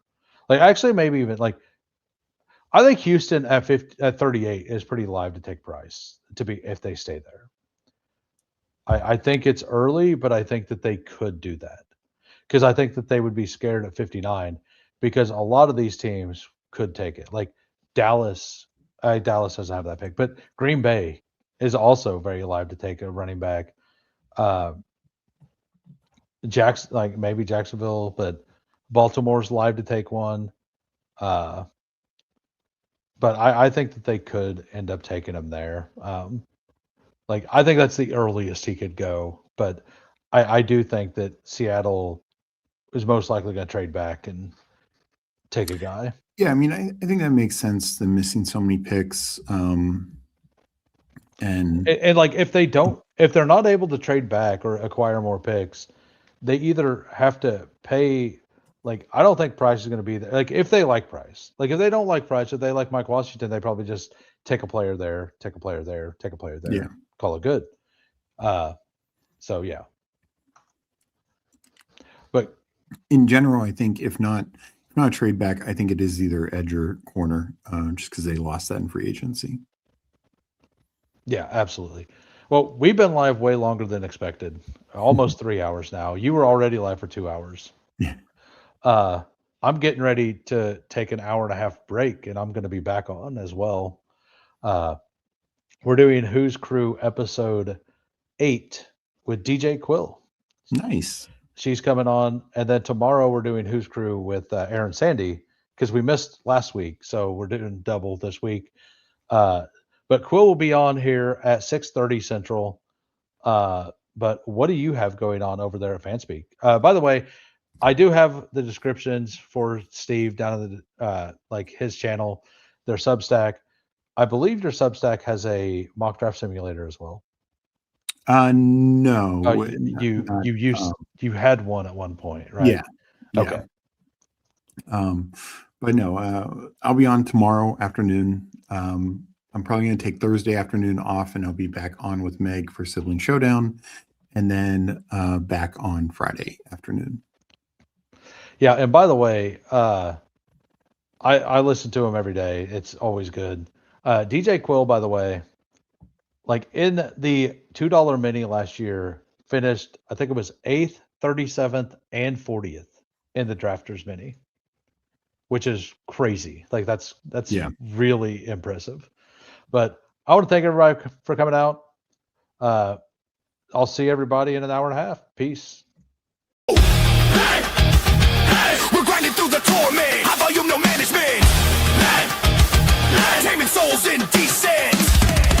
Running drafts through the abyss, no rest in our veins. Feel striking like lightning, flooding endless pains. From late season voids, he's dropping all the flames. Best ball, legions unite, shattering the chains. Old school RB stacking fury, derailing trendy trains. Who is commanding the storm etched in our brains? Who hangs? Thunder in the names, claiming all the kills.